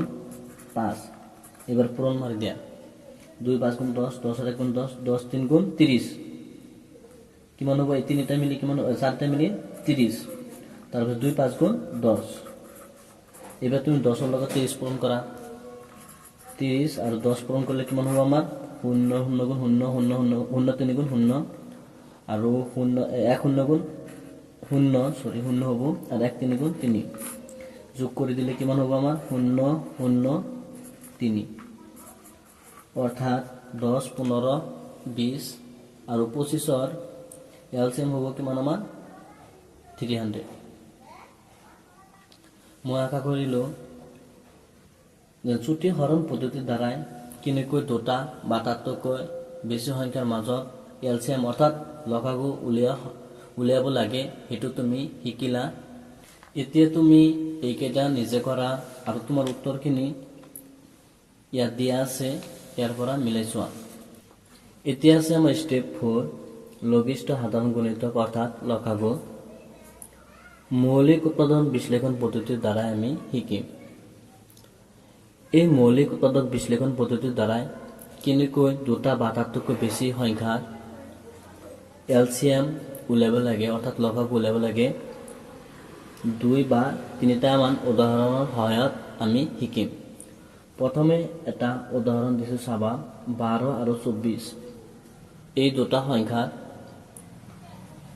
এলসিএম উলিয়াব লাগে অৰ্থাৎ লসাগু উলিয়াব লাগে প্ৰথমে তুমি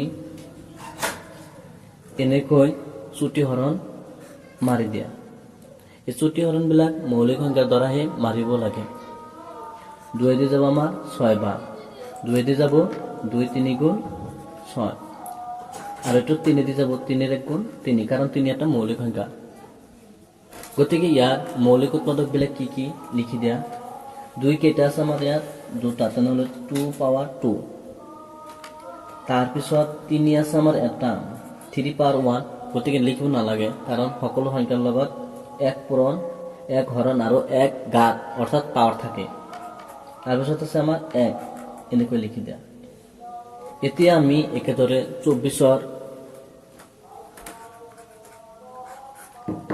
মৌলিক উৎপাদক বিলাক ওলাম এটো যেহেতু হেকত যুগ্ম সংখ্যা আছে গতিকে 2 দি যাব 2 দি একবার 2 দি দুইবার 2 দি আকৌ যাব 2 4 2 6 গুণ 12 2 দি যাব 2 3 গুণ 6 আর যেহেতু 3 এটা মৌলিক সংখ্যা গতিকে এটো 3 ধরে যাব 3 এর গুণ 3 গতিকে ইয়াৰ মৌলিক উৎপাদক বিলাক লিখি দিয়া 2 কেইটা আছে আমাৰ 3টা তাৰ পিছত 3 আছে আমাৰ এটা 1 আছে এটা এবাৰ মৌলিক উৎপাদন বিশ্লেষণ পদ্ধতিৰ মতে দুটা সংখ্যাৰ লসাগু হ'ব সংখ্যা দুটাত থকা প্ৰতিটো মৌলিক উৎপাদকৰ বৃহত্তম ঘাতৰ পূৰণফল সংখ্যা দুটাত থকা প্ৰতিটোৰে মৌলিক উৎপাদকৰ বৃহত্তম ঘাতৰ পূৰণফল অৰ্থাৎ দুটাতে তাৰমানে থাকিব লাগিব তাৰপিছত যেটো সংখ্যা ডাঙৰ হেতু হ'ব 2 ইয়াতো আছে কিন্তু ডাঙৰ কোনটো হেতু হ'ব ডাঙৰটো চাবা ইয়াত আছে আমাৰ 2 পাৱাৰ 3 ইয়াৰ পাৱাৰ 2 আছে গতিকে এটো সৰু তাৰপিছত 3 তো দুটা সমান গতিকে এটা ললে হ'ব কাৰণ 3 ৰ পাৱাৰ 1 আছে ইয়াতো কি আছে 3 ৰ পাৱাৰ গতিকে এটা ল'লে হ'ব আৰু ইয়াত 1ৰ পাৱাৰ 1 1ৰ পাৱাৰ 1 গতিকে 1 এটা ল'ব লাগিব ডাঙৰ যেটো পাৱাৰ সেইটো ল'ব লাগিব চাবা 2ৰ পাৱাৰ আমি 3 ল'লো কাৰণ ডাঙৰ এটো একেদৰে 3 ল'লো কাৰণ 3 দুটা সমান একেদৰে 1 টো ল'লো ইয়াৰ পাৱাৰ 1 ইয়াৰ পাৱাৰ 1 গতিকে 1 টো ল'ব লাগিব আমাৰ যেটো দুটাত আছে এতিয়া তুমি এইবিলাক পূৰণ কৰি দিয়া 2ৰ পাৱাৰ 3 কিমান হ'ব আমাৰ 2ৰ পাৱাৰ 3 অৰ্থাৎ 2 পূৰণ 2 তেনেহ'লে কিমান হ'ব আমাৰ 2 2 গুণ 4 4 2 গুণ 8 ইয়াত হ'ব 8 আৰু 3 ৰ 1 গুণ 3 তেনেহ'লে পূৰণ কৰি দিয়া এতিয়া 3 8 গুণ কিমান হ'ব আমাৰ 8 3 গুণ 24 অৰ্থাৎ 12 আৰু 24ৰ এলসিএম হ'ব 24 এটো কি পদ্ধতিৰ দ্বাৰা কৰিলো আমি মৌলিক উৎপাদন বিশ্লেষণ পদ্ধতিৰ দ্বাৰা এতিয়া আমি আন এটা উদাহৰণ হয় তোমালোকে কৈ দিম ধৰা হল 7 আৰু 11ৰ এলসিএম ওলাব লাগে গতিকে হাতৰ প্ৰথমে তোমালোকে ত্ৰুটি হৰণ কৰা এনেকৈ এটো যেটো মৌলিক সংখ্যা গতিকে হাতে দি যাব একবাৰ তোমালোকে যদি মৌলিক সংখ্যাৰ বিষয়ে নাজানা তেনেহলে এই ভিডিওৰ ডেসক্ৰিপশনত মৌলিক সংখ্যাৰ ভিডিওৰ লিংক দিয়া আছে গতিকে তাৰ পৰা চাই আহিবা তো হাতে দি যাব একবার কারণ মৌলিক সংখ্যা হলে নিজের দ্বারাই হরণ যাব একবার তেনেহলে ইয়াত হ'ব আমাৰ 7 পূৰণ 1 একেদৰে 11টো এটা মৌলিক সংখ্যা এটুক আমি 11ৰ দ্বাৰাই হৰণ দিব পাৰিম অৰ্থাৎ 11 1 গুণ 11 তেনেহলে হ'ব 11 আৰু 1 আমি ইয়াৰ আগত শিকিলো গতিকে সংখ্যা দুটাত থকা প্ৰতিটো মৌলিক উৎপাদকৰ বৃহত্তমৰ ঘাতৰ গুণফল হ'ব আমাৰ কি এলসিএম অৰ্থাৎ লসাগু গতিকে সংখ্যা দুটাত আটাইতকৈ 11 টোৰ আৰু 11 আছে নেকি নাই গতিকে এটোৰ পাৱাৰ কিমান আমাৰ 1 আটাইতকৈ ডাঙৰ ঘাত হ'ব লাগিব 11 নাই গতিকে এই 11টোই 11ৰ যেটো থোপ আছে তাত পৰা ৰজা এটো একেদৰে 7 ইয়াত আছে কিন্তু ইয়াত নাই গতিকে এটোৰ পাৱাৰ কিমান আমাৰ 1 যিকোনো সংখ্যাৰ পাৱাৰ কিমান থাকে আমাৰ 1 থাকে গতিকে ইনদৰ আৰু 7 নাই গতিকে এটোই হ'ব আমাৰ ডাঙৰ 7 তাৰ পিছত এই 11 যেটো আৰ নাই গতিকে 11টোই ডাঙৰ হ'ব আমাৰ কাৰণ 11 পাৱাৰ কিমান আছে 1 পাৱাৰ আছে আৰু তো 11 নাই গতিকে এটোই ডাঙৰ ঘাত হ'ব লাগিব যিবিলাক ডাঙৰ ঘাত আছে সেইবিলাক লিখিব লাগিব তেনেহলে ইয়াত হ'ব 11 তাৰপিছত এই 1 ইয়াৰো পাৱাৰ 1 আৰু ইয়াৰো পাৱাৰ কিমান আছে 1 গতিকে 1 এটা লিখিব লাগিব কাৰণ দুইটা সমানে আছে সমান থাকিলে এটা লিখিব লাগিব আমাৰ এতিয়া তুমি পূৰণ মাৰি দিয়া 7 11 গুণ 77 77 1 গুণ 77 প্ৰথমে তুমি 11 লগত এনেকৈ পূৰণ মাৰিব পাৰা 7 1 গুণ 7 7 1 গুণ 7 তাৰপিছত 1 পূৰণ মাৰা তেনেহলে 77 লগত 1 গুণ 77 অৰ্থাৎ 7 আৰু 11ৰ এলসিএম হ'ব 77 চাবা ধৰা হল এবাৰ 24 আৰু 28ৰ এলসিএম হ'ব লাগে ঠিক একেদৰে তোমালোকে এনেকৈ ত্ৰুটি হৰণ কৰা 2 দি যাব তোমাৰ 2 ৰ গুণ 2 2 2 গুণ 4 আৰু 2 দি যাব আমাৰ 2 6 গুণ 12 2 দি যাব আমাৰ 3 বাৰ 3 এটা মৌলিক সংখ্যা গতিকে এটো 3ৰ দ্বাৰাই একবাৰ যাব এবাৰ চাবা আমাৰ 2 কেটা আছে ইয়াত 2 3টা তাৰপিছত 3 আছে এটা 1 আছে এটা 3 এটা মানে 3 পাৱাৰ 1 আছে ইয়াত আৰু 1ৰ পাৱাৰ 1 আছে একেদৰে 28ৰ 2 দি যাব আমাৰ ইয়াত 1 ভাগ 2 4 গুণ 8 2 দি যাব আমার 7 বার আর 7 একটা মৌলিক সংখ্যা গতিকে 7 দিয়ে একবার যাব এবার 2 কেটা আছে আমার দুটা 7 আছে একটা 1 আছে এটা এতিয়া দুইটাত থকা ডাঙৰ ঘাতৰ গুণফল বিলাক কি হ'ব আমাৰ লসাগু গতিকে 2 ইয়াতো আছে কিন্তু ডাঙৰ ঘাত কোনটোত আছে এটুত আছে এটু তুমি লিখি দিয়া এনেকৈ 3 তাৰপিছত 3 টো ইয়াতে নাই 3 ৰ পাৱাৰ কিমান আছে 1 আৰু নাই গতিকে হি হ'ব 3 ৰ পাৱাৰ 1 হ'ব একেদৰে হাতটো হ'ব, কাৰণ হাত এটাই আছে, লিখি দিয়া। আৰু এটা হাত নাই, এইটোই ৰজা, লিখি দিয়া। একেদৰে 1 হ'ব, কাৰণ 1 পাৱাৰ 1, 1 পাৱাৰ কিমান আছে 1, দুটা সমান, এটা লিখি দিলেই হ'ব ডাঙৰ। এইবাৰ তুমি 2 পাৱাৰ 3, তেনেহ'লে কিমান হ'ব আমাৰ 2 পাৱাৰ 3, অৰ্থাৎ 2 পূৰণ 2, তেনেহ'লে কিমান হ'ব আমাৰ 2 2 4, 4 2 8, ইয়াত হ'ব 8, আৰু 3 7 21, 21 21।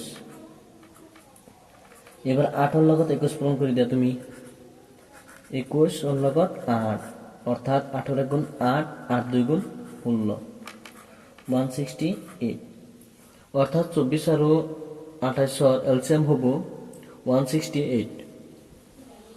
এতিয়া আমি শিকে মৌলিক উৎপাদক বিশ্লেষণ পদ্ধতির দ্বারা তিনিটা সংখ্যার এলসিএম, ধরা হল 13, 11 আর 7 এলসিএম ওলাব লাগে। প্রথমে এনেকৈ লিখি দিয়া তুমি। এবার 13 তুমি এনেকৈ চুটি হরণ করা। 13 যেহেতু একটা মৌলিক সংখ্যা, গতিকে এটো একবারে যাব, অর্থাৎ 13 পূরণ 1। একেদরে 11টো এটা মৌলিক সংখ্যা, 11টো এনে হব 11 পূরণ 1, 7টো এটা মৌলিক সংখ্যা, এনে হব। এবার তিনিতে থকা আটাইতকৈ ডাঙৰ ঘাতৰ সংখ্যাবিলাকৰ গুণফল হ'ব কি এলচিয়াম। গতিকে 13 ইয়াতে আছে এটা, কিন্তু ইয়াৰ পাৱাৰ 1, আৰু 13টো নাই, গতিকে 13টো ৰজা, 13টো হ'ব ডাঙৰ ইয়াত, আৰু 11টো নাই, এটাই আছে, গতিকে 11টো হ'ব পাৱাৰ 1 আছে, আৰু ইয়াত 7 হ'ব, আৰু 1 তিনিটাই সমান আছে, তেনেহ'লে কি হ'ব আমাৰ 1 হ'ব।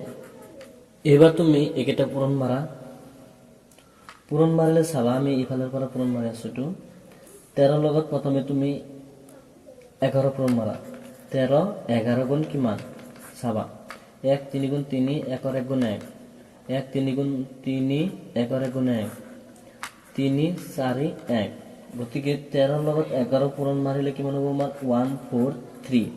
তাৰপিছত তুমি 7 লগত 1 পূৰণ কৰা, 7 1 গুণ 7। এইবার তুমি এই 143 লগত 7 পূরণ করে দিয়া, 143 into 7, 7 3 গুণ 21, 1 হাতত থাকিল 2, 7 4 গুণ 28, 28 2 30, 30 শূন্য হাতত থাকিল আমার 3, হাতত 1 গুণ 7, 8 3 10, 1001। গতিকে 13 11 আৰু 7 এলচিএম হ'ব 1001। আৰু কেইটামান উদাহৰণ সহায়ত বুজাবলৈ চেষ্টা কৰিম। ধৰা হল 20 30 আৰু 40 ওলাব লাগে। প্ৰথমে 20 30 এনেকৈ লিখি দিয়া।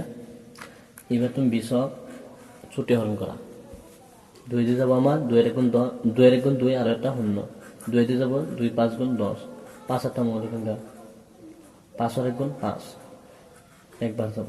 গতিকে 2 হৈছে দুটা, আৰু 5 হৈছে এটা, 1 হৈছে এটা। 30 একেদৰে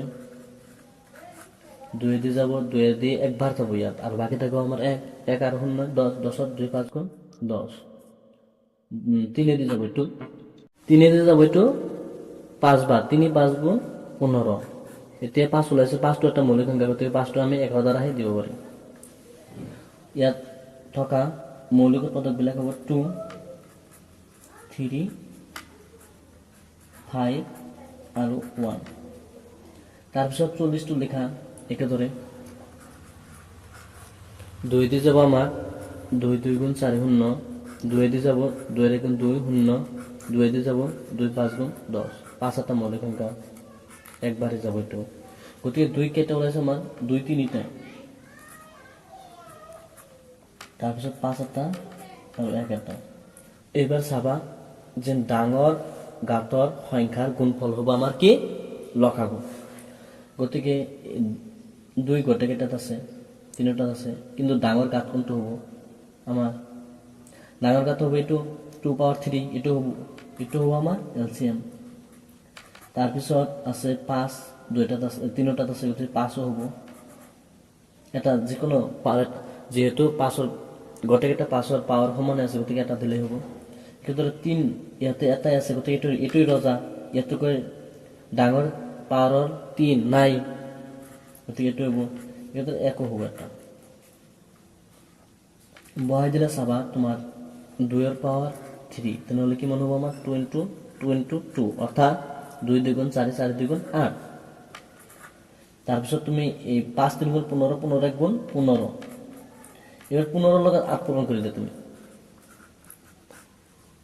8 5 × 40 শূন্য হাতত থাকিল 4, 8 আর এখানে 8 আর 4 12, তাহলে কেমন হবে আমার 120, অর্থাৎ 20 30 আর 40 এর এলসিএম হবো 120। আরো একটা উদাহরণ চাবা, ধরা হল 8 9 আর 10 এর এলসিএম ওলাব লাগে, ঠিক একেদৰে তুমি এনেকৈ লিখি দিবা। আৰু এইবিলাকৰ চুটি হৰণ কৰা, 2 দি যাব আমাৰ 4 বাৰ, 2 দি যাব 2 বাৰ, 2 এটা মৌলিক সংখ্যা, গতিকে 1 বাৰ যাব। তেনেহ'লে 2 কিমানটা আমাৰ 2 3টা, আৰু ইয়াত আছে 1, এটা বহাই দিব 9, একেদৰে এইটো 3 দি যাব, 3 3 × 9, আৰু 3 দি 1 বাৰ যাব, 3 যেহেতু এটা মৌলিক সংখ্যা, গতিকে 3 ৰ পাৱাৰ 2 আৰু 1। তাৰপিছত 10, 2 দি যাব আমাৰ 5 বাৰ, আৰ 5 একটা মৌলিক সংখ্যা, গতিকে 1 বাৰ যাব, গতিকে ইয়াত হ'ব 2 × 5 × 1। এইবাৰ ডাঙৰ গাঁতৰ গুণফল থকা সংখ্যাবিলাক লিখিব লাগিব আমাৰ। 2 ইয়াতো আছে, ইয়াতো আছে, কিন্তু ডাঙৰ গাঁত কোনটোত আছে, এইটোৰ পাৱাৰ কিমান 1 আৰু এইটোৰ পাৱাৰ 3, গতিকে 2 ৰ পাৱাৰ 3 সেইটো হ'ব আমাৰ। কিন্তু 3 এটাই আছে, গতিকে এইটোই ৰজা, ইয়াৰ পাৱাৰ কিমান আছে 2। এইটোৰ 5 এটাই আছে, এইটোই ৰজা, ইয়াৰ পাৱাৰ 1 আছে, আৰু 1 এটা বহাই যায় এনেকৈ। এইবাৰ তোমাৰ 2 ৰ পাৱাৰ 3, তেনেহ'লে কিমান হ'ব আমাৰ 2 ৰ পাৱাৰ 3 হ'লে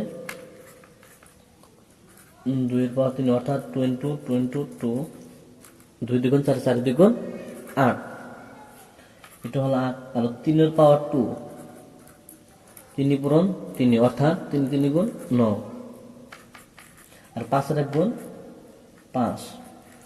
এবার তুমি পূরণ মার দে 8 9 × 72, 8 9 × 72, 72 লগত 5 পূরণ মারা,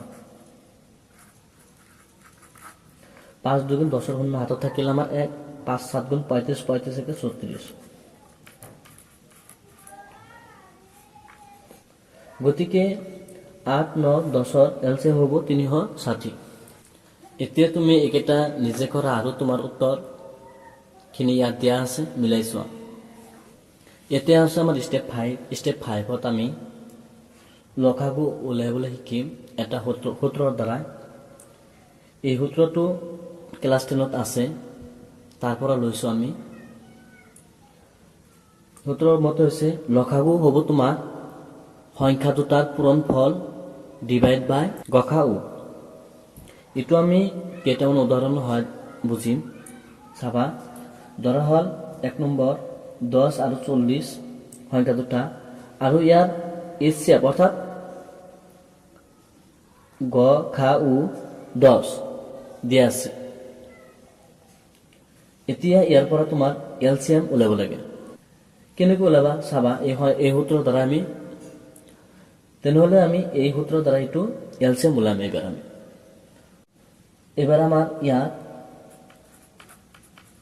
তুমি এনেকৈ লিখিব পাৰা, ইয়াত এর মানে কিমান আমার ইয়াত 10, বি মানে কিমান আমার 40, এনেকৈ লিখি দিয়া। তাৰপিছত আমাৰ সূত্ৰটো লিখি HCF কিমান দিয়া আছে আমাৰ, HCF আমি ধৰা হল H দি বুজাইলো, তেনেহ'লে 10 দিয়া আছে, এইটো দিয়া।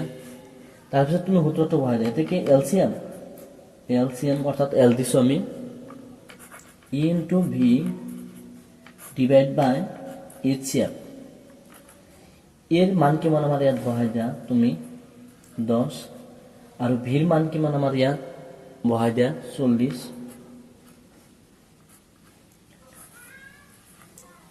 তাৰপিছত তোমাৰ এইচৰ মানে HCF অৰ্থাৎ গসাগুৰ মান বহাই দিয়া, কিমান হ'ব আমার 10 আছে বহাই দিয়া। এবার তুমি হরণ করে দিয়া, 10 দিয়ে যাব 10 এর 1 গুণ 10, তাহলে কিমান থাকিল আমার 1, আর ইয়াতে আছে 40, তেনেহ'লে 40 একদম 40, অর্থাৎ যদি গসাগু দিয়া থাকে 10 আৰু সংখ্যা দুটা যদি 10 আৰু 40 হয় তেনেহ'লে তাৰ এলচিএম হ'ব 40। এটা আমি সূত্ৰৰ দ্বাৰাই উলিয়াব পাৰিম। একেদৰে আন এটা উদাহৰণ হয় আমি এইটো শিকিম। এটা কথা মনত ৰাখিবা, এইটো মাত্ৰ আমি দুটা সংখ্যাৰ মাজৰ লসাগু বা গসাগু উলিয়াব পাৰি এই সূত্ৰৰ দ্বাৰাই। তিনিটা বা তাতকৈ বেছি সংখ্যাৰ মাজত আমি এই সূত্ৰৰ দ্বাৰাই লসাগু বা গসাগু উলিয়াব নোৱাৰিম। এইবাৰ আকৌ এনেকৈ লিখি দিয়া, ইয়াত প্ৰথমে আমাৰ এৰ মান কিমান, ইয়াত আমাৰ 25 আৰু ভিৰ মান হৈছে আমাৰ কিমান 35 লিখি দিয়া।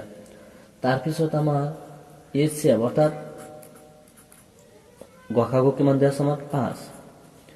এবার এলসিএম হ'ব, অর্থাৎ এলসিএম ধরা হল আমি এল দিছো ডাইরেক্ট। সূত্রটা হ'ব আমার এলর সূত্র এ ইন্টু বি ডিভাইড বাই এইচ।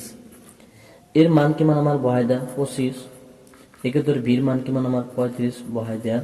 তারপিছত এইচ অর্থাৎ গসাগু কিমান আমার 5 বহাই দেয়া। এবার কটাকটি করে দেয়া, 5 7 গুণ 35, তুমি এটো তো দিব পারা। তাহলে 25 আর উপরত রয়েছে কিমান আমার 7, 25 লগত 7 পূরণ করে দেয়। এবার 7 5 গুণ 35 এর 5 হাতত থাকিল আমার 3, 5 2 গুণ 10, 10 3 13, 135। অর্থাৎ 25 আর 30 এর এলসিএম হব আমার 135। মই আশা কৰো তুমি এই সূত্ৰৰ দ্বাৰাই কেনেকৈ দুটা সংখ্যা দিয়া থাকিলে আৰু তাৰ গসাগু দিয়া থাকিলে তাৰ পৰা লসাগু উলিয়াব লাগে সেইটো শিকিলা। তুমি এইকেইটা নিজে কৰা আৰু তোমাৰ উত্তৰখিনি ইয়াত দিয়া আছে মিলাই চোৱা। এতিয়া আছে স্টেপ 6ত আমি যদি সংখ্যা দুটা দিয়া থাকে আৰু এলসিএম দিয়া থাকে তেনেহ'লে আমি এইচচিএফ অৰ্থাৎ গসাগু কেনেকৈ উলিয়াম সেইটো শিকিম। তো একেদৰে এনেকৈ লিখি দিয়া, ইয়াত বা দিয়া আছে দিব পাৰা। এর মান কিমান আছে আমার 40 আর ভির মান কিমান হবো আমার 50।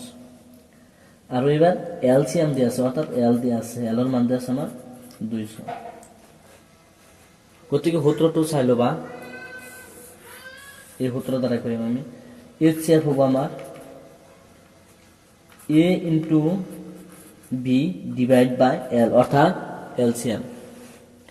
তেনেহলে এর মান বা এর ভ্যালু বিলাক বহাই দেয়, এর ভ্যালু 40 আর ভির ভ্যালু কিমান আমার বা ভির মান 50 আর এলর মান কিমান আছে আমার 200 বহাই দেয় এনেকৈ। চাও 0 লগত 0 কেনসেল, 0 লগত 0 কেনসেল, উপরের পৰা এটা যাব আৰ তলৰ পৰা এটা 2 দি যাব, 2 2 গুণ 4। তেনেহলে উপৰত থাকিল আমার 2, তলে তো নাই পূরণ 5 অর্থাৎ 2 5 গুণ 10। এদিকে 40 আর 50 এইচসিএফ অর্থাৎ গসাগু হব 10।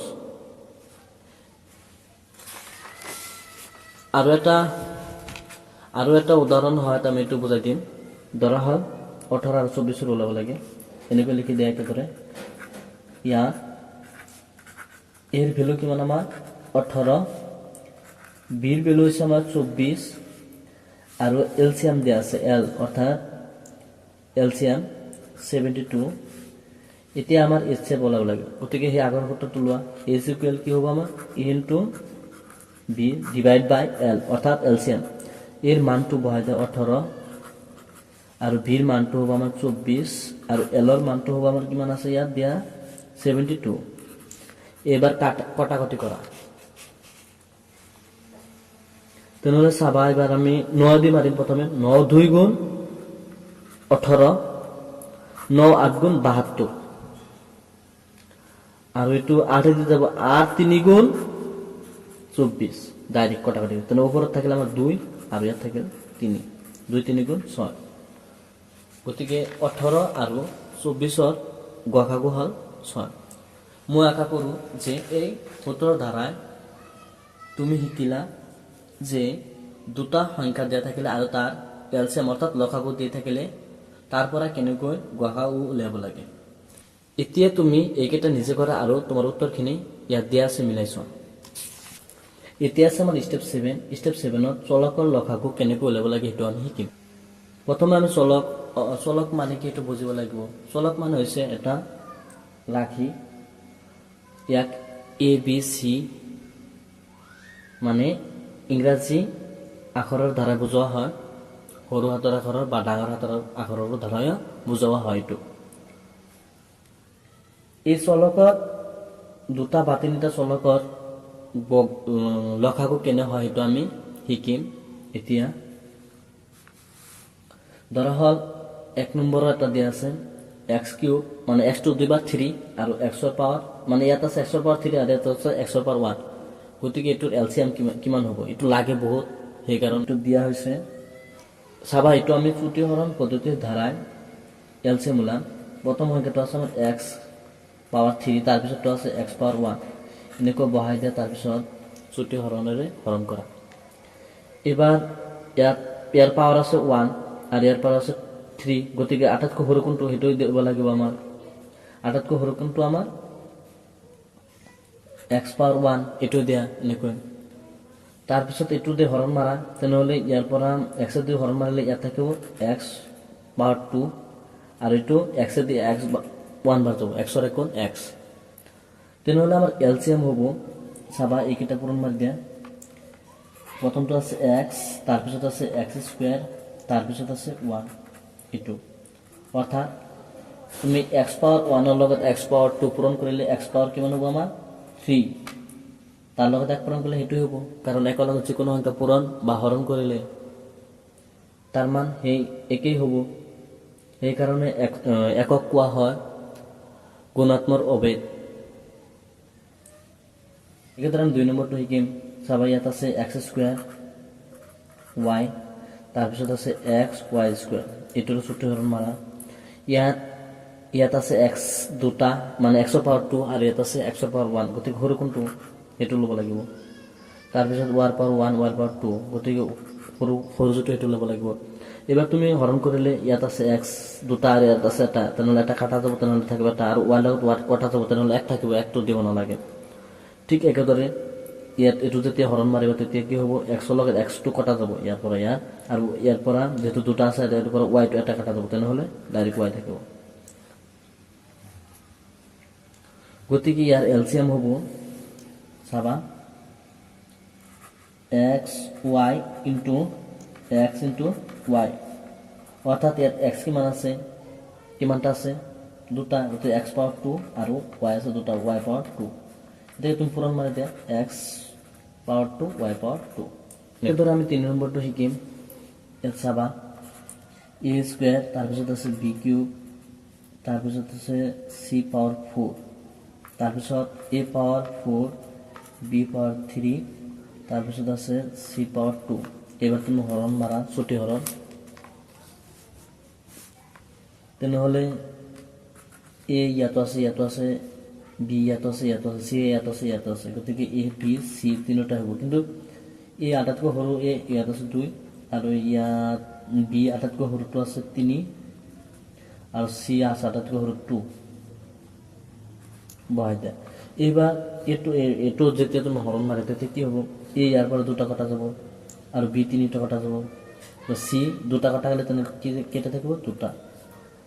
তাৰপিছত ইয়াৰ পৰা a দুটা কটা গ'ল, তেনেহ'লে a থাকিব 2টা, b দুটা কটা গ'ল, b 3টা কটা গৈছে, গতিকে b টো কেঞ্চেল হ'ব, c দুটা কটা গৈছে, গতিকে c টো কেঞ্চেল হ'ব।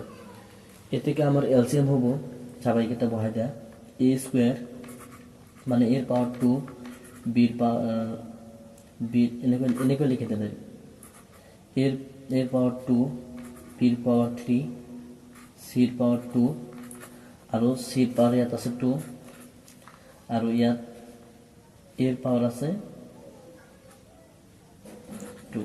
এবাৰ পূৰণ কৰি দিয়া, a কেইটা আছে আমাৰ, a দুটা আৰু ইয়াত আছে দুটা, a পাৱাৰ কিমান হ'ব আমাৰ 4, আৰু b পাৱাৰ 3 আৰু c ইয়াত আছে দুটা, ইয়াত আছে দুটা, তেনেহ'লে 4টা, c পাৱাৰ হ'ব 4। তুমি এটা কথা মন কৰিছা না এই 3টা অংকৰ ভিতৰত, যে লসাগু হয় আমাৰ আটাইতকৈ ডাঙৰ গাঁতৰ সংখ্যাৰ গুণফল, এই দুটা সংখ্যাৰ ভিতৰত দুটা সংখ্যাৰ ভিতৰত আটাইতকৈ ডাঙৰ ঘাত কোনটো আছে 3, গতিকে 3টো হৈছে আমাৰ লগাব। একেদৰে এই সংখ্যা দুটাৰ ভিতৰত x ইয়াত আছে দুটা আৰু ইয়াত আছে এটা, তেনেহ'লে দুটা x হ'ব কি দুটা মানে x স্কুৱেৰ, তাৰপিছত y আছে এটা ইয়াত আছে দুটা, তেনেহ'লে y স্কুৱেৰ ডাঙৰটো হ'ব। x আছে xৰ পাৱাৰ 2 আছে ইয়াত xৰ পাৱাৰ 2 হ'ব আৰু y ৰ পাৱাৰ 2 আছে ইয়াত y ৰ পাৱাৰ 2 হ'ব। একেদৰে চাবা ইয়াত আছে a ৰ পাৱাৰ 2 a ৰ পাৱাৰ 4, তেনেহ'লে ডাঙৰ কোনটো এইটো হ'ব a ৰ পাৱাৰ 4। একেদৰে b ৰ পাৱাৰ 3 b ৰ পাৱাৰ 3, গতিকে b ৰ পাৱাৰ 3 হ'ব এটাই হ'ব। আৰু ইয়াত আছে c ৰ পাৱাৰ 4 আৰু ইয়াত আছে c ৰ পাৱাৰ 2, তেনেহ'লে ডাঙৰ কোনটো সেইটো হ'ব। গতিকে ডাইৰেক্ট তুমি এনেকৈ কৰিব পাৰা। এতিয়া আমি এনেধৰণৰ সংখ্যাৰ এলচিএম ওলাম। চাবা প্ৰথম সংখ্যাটো আছে p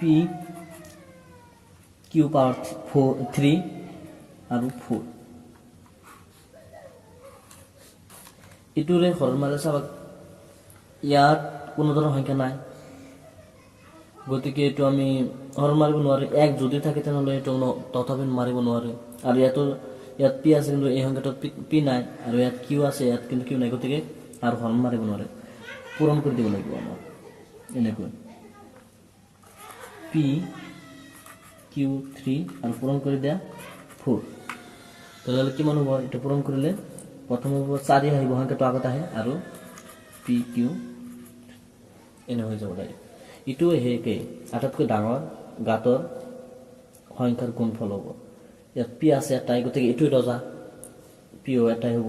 4 এটাই আছে 4টো হ'বই, আৰু p আছে এটাই মানে ইয়াৰ পাৱাৰ 1 আছে, গতিকে এইটোৱে ৰজা, এইটোৱে এই দুটা সংখ্যাৰ ভিতৰত ডাঙৰ, গতিকে এইটো হ'ব p। আৰু q এটা আছে ইয়াৰ পাৱাৰ কিমান আছে 3, গতিকে এইটো ইয়াত আৰু 3 নাই, গতিকে এইটোৱে ডাঙৰ, গতিকে 4 p q। একেদৰে আমি এই চলকৰ ডাইৰেক্ট কেনেকৈ এলচিএম ওলাব লাগে এইটো আমি শিকিম। প্ৰথমে চাবা p power 2 p power 4 p power 1, গতিকে ডাঙৰ কোনটো p পাৱাৰ 4, গতিকে সেইটো বহাই দিয়া p পাৱাৰ 4। একেদৰে q ৰ পাৱাৰ 4 q ৰ পাৱাৰ 6 q ৰ পাৱাৰ 2, ডাঙৰ কোনটো q ৰ পাৱাৰ, সেইটো ডাঙৰ হৈছে q ৰ পাৱাৰ 6, কাৰণ ইয়াত আছে 4 ইয়াত আছে q ৰ পাৱাৰ 2 ইয়াত আছে 6, গতিকে q ৰ পাৱাৰ 6 যেটো সেইটো হ'ব।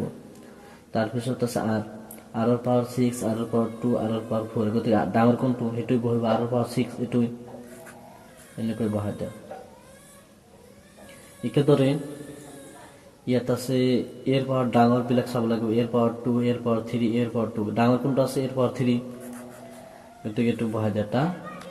তাৰপিছত ইয়াত আছে b ৰ পাৱাৰ 2 b ৰ পাৱাৰ 3 b ৰ পাৱাৰ 3, ডাঙৰ কোনটো হ'ব এই দুটাৰ ভিতৰত এটা বহাই দিলে হ'ব b ৰ পাৱাৰ 3। একেদৰে c ৰ পাৱাৰ 2 c ৰ পাৱাৰ 3 c ৰ পাৱাৰ 4, তেনেহ'লে ডাঙৰ কোনটো হ'ব c ৰ পাৱাৰ 4, এইটো বহাই দিয়া এনেকৈ। এতিয়া আমি 7 নম্বৰটো শিকিম। চাবা এইবিলাক সংখ্যা যদি এনেকৈ আগত দিয়া থাকে তেনেহ'লে এইটো প্ৰথমে তুমি সংখ্যাবিলাকৰ এলচিএম ওলাই ল'বা। 7 8 আৰু 9 এলচিএম ওলাও প্ৰথমে, 7 8 9, এইটো আমি ডাইৰেক্ট চুটি হৰণ পদ্ধতিৰ দ্বাৰা কৰিম, কাৰণ চুটি হৰণ পদ্ধতিটো সহজ হয়, সেইকাৰণে ইয়াত হাতেদি যাব একবাৰ আৰু নাযায়, মানে 2 দিতো নাযায়, 3 দি নাযাব, 3 দি এটাত যাব, এইটো 2 দি 8ত যাব, কিন্তু আন দুটাত নাযায়, কমচে কম দুটাত যাবই লাগিব। 3 দি এটাত যাব কিন্তু আৰু নাযায়। একেদৰে 4 দি এটাত যাব, 4 দিতো দিবই নালাগে।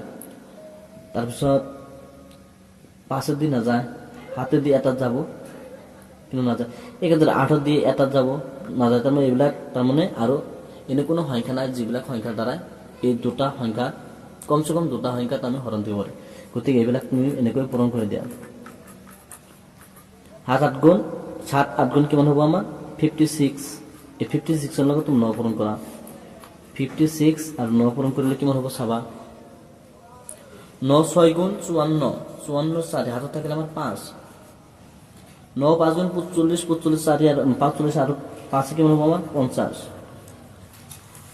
ইয়াৰ অৰ্থাৎ হ'ব ইয়াত হ'ব 5 0 4 বাৰ চলকৰ এলচিএম বিলাক লিখি দিয়া, তেনেহ'লে এ ইয়াত আছে পাৱাৰ 1 ইয়াত আছে 2 ইয়াত আছে 2, তেনেহ'লে এৰ পাৱাৰ এইটোতো 2 আছে এইটো 2 আছে, ডাঙৰ 2 লিখি দিয়া, এটাই হ'ব দুটা বিৰাটা লিখি দিলে। বি পাৱাৰ 2 ইয়াত আছে 1 ইয়াত আছে 2, গতিকে ডাঙৰ কোনটো এটা লিখি দিয়া। একেদৰে আমি 8 নম্বৰটো শিকিম। প্ৰথমে তুমি এই সংখ্যাবিলাকৰ এলচিএম ওলাব লাগে। 4 তাৰপিছত আছে 8, তাৰপিছত আছে 10। 2 দি যাব আমাৰ 2 বাৰ, 4 বাৰ, 2 5 গুণ 10, আৰু 2 দি যাব, 2 দি 1 বাৰ, 2 বাৰ, 5 বাৰ, তো আৰু 2 দি 1 বাৰ যাব, তো কমসে কম দুটাটো দিব লাগিব, 5 দি 1 বাৰ যাব, গতিকে আৰু একো নাযায়, কাৰণ ইয়াত 2 আৰু 5 দুয়োটা মৌলিক সংখ্যা। এতিয়া তুমি এইকেইটা পূৰণ কৰি দিয়া, তেনেহ'লে 2 পূৰণ 2 পূৰণ 1 পূৰণ 2 পূৰণ 5, তেনেহ'লে কিমান হ'ব চাবা তুমি। এতিয়া তুমি এনেকৈ হিচাপ কৰা, 2 2 গুণ 4, 4 1 গুণ 4, 4 2 গুণ 8, 8 5 গুণ 40। এই গতিকে 4 8 আৰু 10ৰ এলচিএম হ'ব 40। এনেকৈ প্ৰথমে বহাই দিয়া 40। এইবাৰ এই চলকৰ এলচিএমবিলাক লিখি দিয়া। ইয়াত আছে x ৰ পাৱাৰ 6, 5, 4, গতিকে ইয়াতো ডাঙৰ আছে 6টো, এইটো লিখি দিয়া। y ৰ পাৱাৰ 8, 5, 4, গতিকে y ৰ পাৱাৰ 8টো ডাঙৰ আছে, এইটো লিখি দিয়া। তাৰপিছত z ৰ পাৱাৰ 4, z ৰ পাৱাৰ 5, z ৰ পাৱাৰ 4, গতিকে এইটো লিখি দিয়া।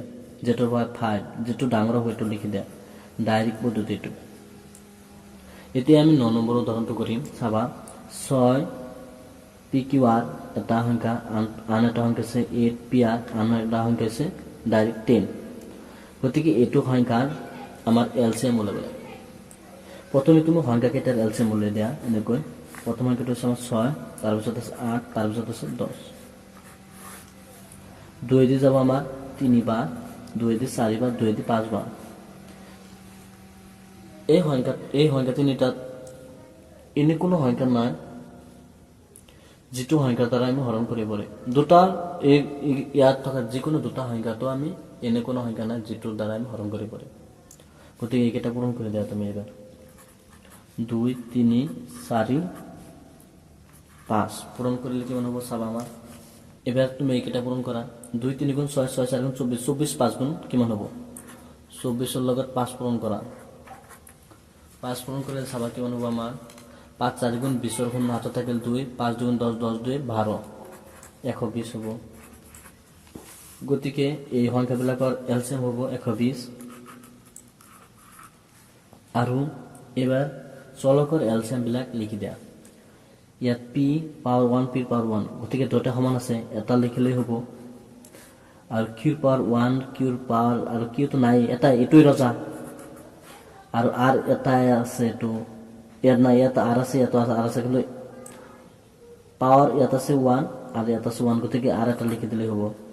এতেকে 6 PQR, 8 PR আৰু 10ৰ এলচিএম হ'ব 120 PQR। মই আশা কৰোঁ তুমি দুটা বা তাতকৈ বেছি চলকৰ মাজত কেনেকৈ এলচিএম ওলাব লাগে এইটো শিকিলা। এইটো বহুত ইম্পৰ্টেণ্ট টপিক। যিবিলাকে মেট্ৰিক দিবা তেওঁলোকৰ বাবে এইবিলাক বহুত ইম্পৰ্টেণ্ট বস্তু, বহুত কামত লাগিব, গতিকে ভালকৈ শিকিবা।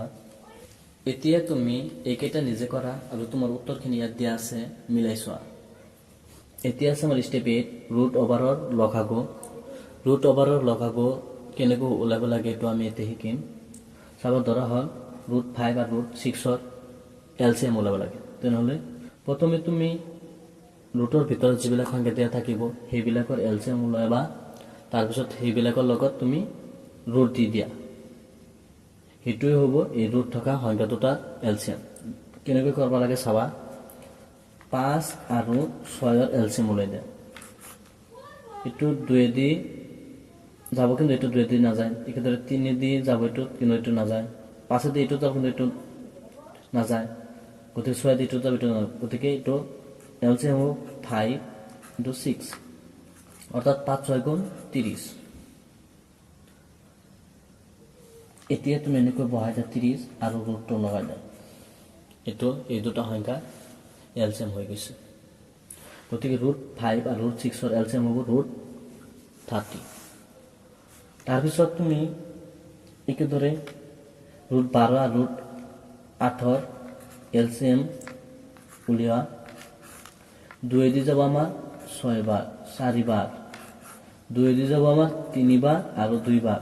এতিয়া তুমি পূৰণ কৰি দিয়া এইবিলাক, এলচিএম উলিয়াই দিয়া ইয়াৰ পৰা। 2 × 2 × 3 × 2, তেনেহ'লে কিমান হ'ব? 2 2 গুণ 4, 4 3 গুণ 12, 12 2 গুণ 24। ইয়াত এলচিএম কিমান হৈছে 24, 24টো এনেকৈ বহাই দিয়া ডাইৰেক্ট হৈ যাব। একেদৰে আমি 4, 6 আৰু 7ৰ এলচিএম ওলাম। 4, 6, 7 এইটো 2 দি যাব, এইটোতো 2 যাব, গতিকে 2 দি 2 বাৰ, 2 দি 3 বাৰ, আৰু এইটো 7টো তলত নামি আহি যাব। এতিয়া কি এলচিএম হ'ব 2 into 2 into 3 into 7, 2 2 গুণ 4, 4 3 গুণ 12, 12 আৰু 7 কিমান হ'ব? 12 লগত 7 পূৰণ কৰি দিয়া, 12 লগত 7 পূৰণ কৰিলে 7 2 গুণ 14, 4 হাতত থাকিলে আমাৰ 1, 7 গুণ 7, 8 থেকে 8, 84। তাৰপিছত তুমি এই 6, 15 আৰু 9ৰ এলচিএম উলিয়াই দিয়া এনেকৈ 6, 15 আৰু 9, আৰু এইটো ৰুট ওভাৰ দি দিবা। 2 দি যাব, ইয়াত 2 দি যায়, কিন্তু ইয়াতো নাযায়, গতিকে 2 দি দিব নোৱাৰো। এইটো 3 দি যাব, 3 2 গুণ 6, 3 5 গুণ 15, 3 3 গুণ 9, তিনিটাই মৌলিক সংখ্যা, গতিকে ইয়াক আৰু হৰণ দিব নোৱাৰো আমি, পূৰণ কৰি দিয়া। 3 2 গুণ 6, 6 5 গুণ 30, 30ৰ লগত 3 পূৰণ কৰি দিয়া, 30ৰ লগত 3 পূৰণ কৰিলে 3 0 গুণ 0, 3 3 গুণ 9, কিমান হ'ব? 90 বহাই দিয়া। একেদৰে আমি ৰুট 10, ৰুট 12 আৰু ৰুট 14ৰ এলচিএম উলিয়াম। চাবা 10, 12 আৰু 14, 2 দি যাব আমাৰ 5 বাৰ, 2 দি 6 বাৰ, 2 দি 7 বাৰ, তো 2 দি যাব, কিন্তু 3 দি আৰু কোনো 2 এটাত নাই, আৰু কোনো এটা হৰণ এইটো আৰু সংখ্যা দিয়ে হৰণ নাযাব, কাৰণ ইয়াত 5 দি যাব, ইয়াত নাযায়, 6 দি ইয়াত যাব, কিন্তু ইয়াত আৰু নাযায়, 7 দি যাব, নাযায়, গতিকে এইটো পূৰণ কৰি দিয়া। 2 5 গুণ 10, 10 6 গুণ 60, 2 5 গুণ 10, 10 6 গুণ 60, 60ৰ লগত তুমি 7 পূৰণ কৰি দিয়া, 7 9 গুণ 0, 7 6 গুণ 42, 42। এতেকে এলচিএম হ'ব 420 আৰু ৰুট দি দিয়া। তাৰপিছত একেদৰে এইবিলাক সংখ্যাৰ আমি এলচিএম উলিয়াম। চাবা প্ৰথমে তুমি সংখ্যাৰ এলচিএম উলিয়াই ল'বা এনেকৈ 8, আৰু এইটোৰ লগত আছে 6, এইটোৰ লগত আছে 4, 2 দি যাব আমাৰ 4 বাৰ, 2 দি 3 বাৰ, 2 দি 2 বাৰ, এইটোত আৰু 2 দি দিব পাৰি, কাৰণ ইয়াতো 2 দি যায়, ইয়াতো 2 দি যায়, 2 গুণ 2 2 গুণ 4, আৰু ইয়াত 3 নামি আহিব, 2 গুণ 2, এতিয়া পূৰণ কৰি দিয়া। 2 2 গুণ 4, 4 2 গুণ 8, 8 3 গুণ 24, 24 গুণ 24 বহাই দিয়া। তাৰপিছত এই ৰুট থকা সংখ্যাবিলাকৰ এলচিএম উলিয়া। 4, 6 আৰু আছে 8 ভিতৰত, 2 দি যাব, এটা আমাৰ 2 বাৰ, 3 বাৰ, 4 বাৰ, একেদৰে 2 দি যাব আমাৰ 1 বাৰ, 3 বাৰ, 2 বাৰ, পূৰণ কৰি দিয়া। 2 2 গুণ 4, 4 3 গুণ 12, 12 2 গুণ 24, কিমান হ'ব? ৰুট 24 হ'ব।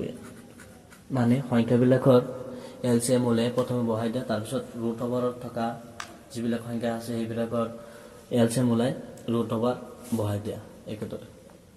এতিয়া আমি এই 7 নম্বৰটো শিকিম। ইয়াত ৰুট 7, আৰু ইয়াত আছে ৰুট 5 ৰুট 3 আৰু 10 ৰুট 6। প্ৰথমে তুমি সংখ্যাবিলাকৰ এলচিএম উলিয়াই দিয়া একেদৰে। ইয়াত কোনো সংখ্যা নাই, মানে 1 আছে, কিন্তু দিব নালাগে। 5 আৰু 10, 5 আৰু 10ৰ তুমি এলচিএম উলিয়াই দিয়া। 2 দি যাব, নাযাব, এটা 5 দি যাব, 5 আর 1 5, 5 2 গুণ 10, এতে কি এলসিএম হবো 5 আর 1 5, 5 2 গুণ 10, এলসিএম কিমান হবো আমার 10, একটু বহাই দিয়া 10, আর এবার রুট থাকা সংখ্যাবিলাকৰ এলসিএম উলিয়াই দিয়া। চাবা ইয়াত আছে আমাৰ 7, তাৰপিছত আছে আমাৰ 3, তাৰপিছত আছে 6, ৰুটৰ ভিতৰত থকা সংখ্যাবিলাক। এতিয়া তুমি চুটি হৰণ কৰি দিয়া, এইটো 3 দি যাব, হাতটো তলত নামি আহিব, 3 গুণ 3, 3 2 গুণ 6, আৰু নাযায় হৰণ, এটাকে তুমি পূৰণ কৰি দিয়া। এবার তাহলে পূরণ করলে কিমান হবো 3 7 গুণ 21, 21 এর গুণ 21, 21 2 গুণ কিমান হবো আমার 2 এর গুণ 2, 2 2 গুণ 4, 42 হবো, কিন্তু রুট 42 এনেকৈ বহালে। মই আশা কৰিলোঁ যে এই ৰুট থকা জটিল সংখ্যাবিলাকৰ কেনেকৈ এলচিএম ওলাব লাগে সেইটো তুমি শিকিলা। এতিয়া তুমি এইকেইটা নিজে কৰা আৰু তোমাৰ উত্তৰখিনি ইয়াত দিয়া আছে, মিলাই চোৱা। এতিয়া আছে আমাৰ ষ্টেপ 9। ষ্টেপ 9ত আমি শিকিম এটা ৰুট থকা সংখ্যা আৰু এটা ডাইৰেক্ট সংখ্যাৰ লঘাগু। গতিকে দেৰি নকৰি, এইটো বহুত ইম্পৰ্টেণ্ট হয়, শিকি ল'ম। চাবা এইটো আমি কেনেকৈ কৰিম।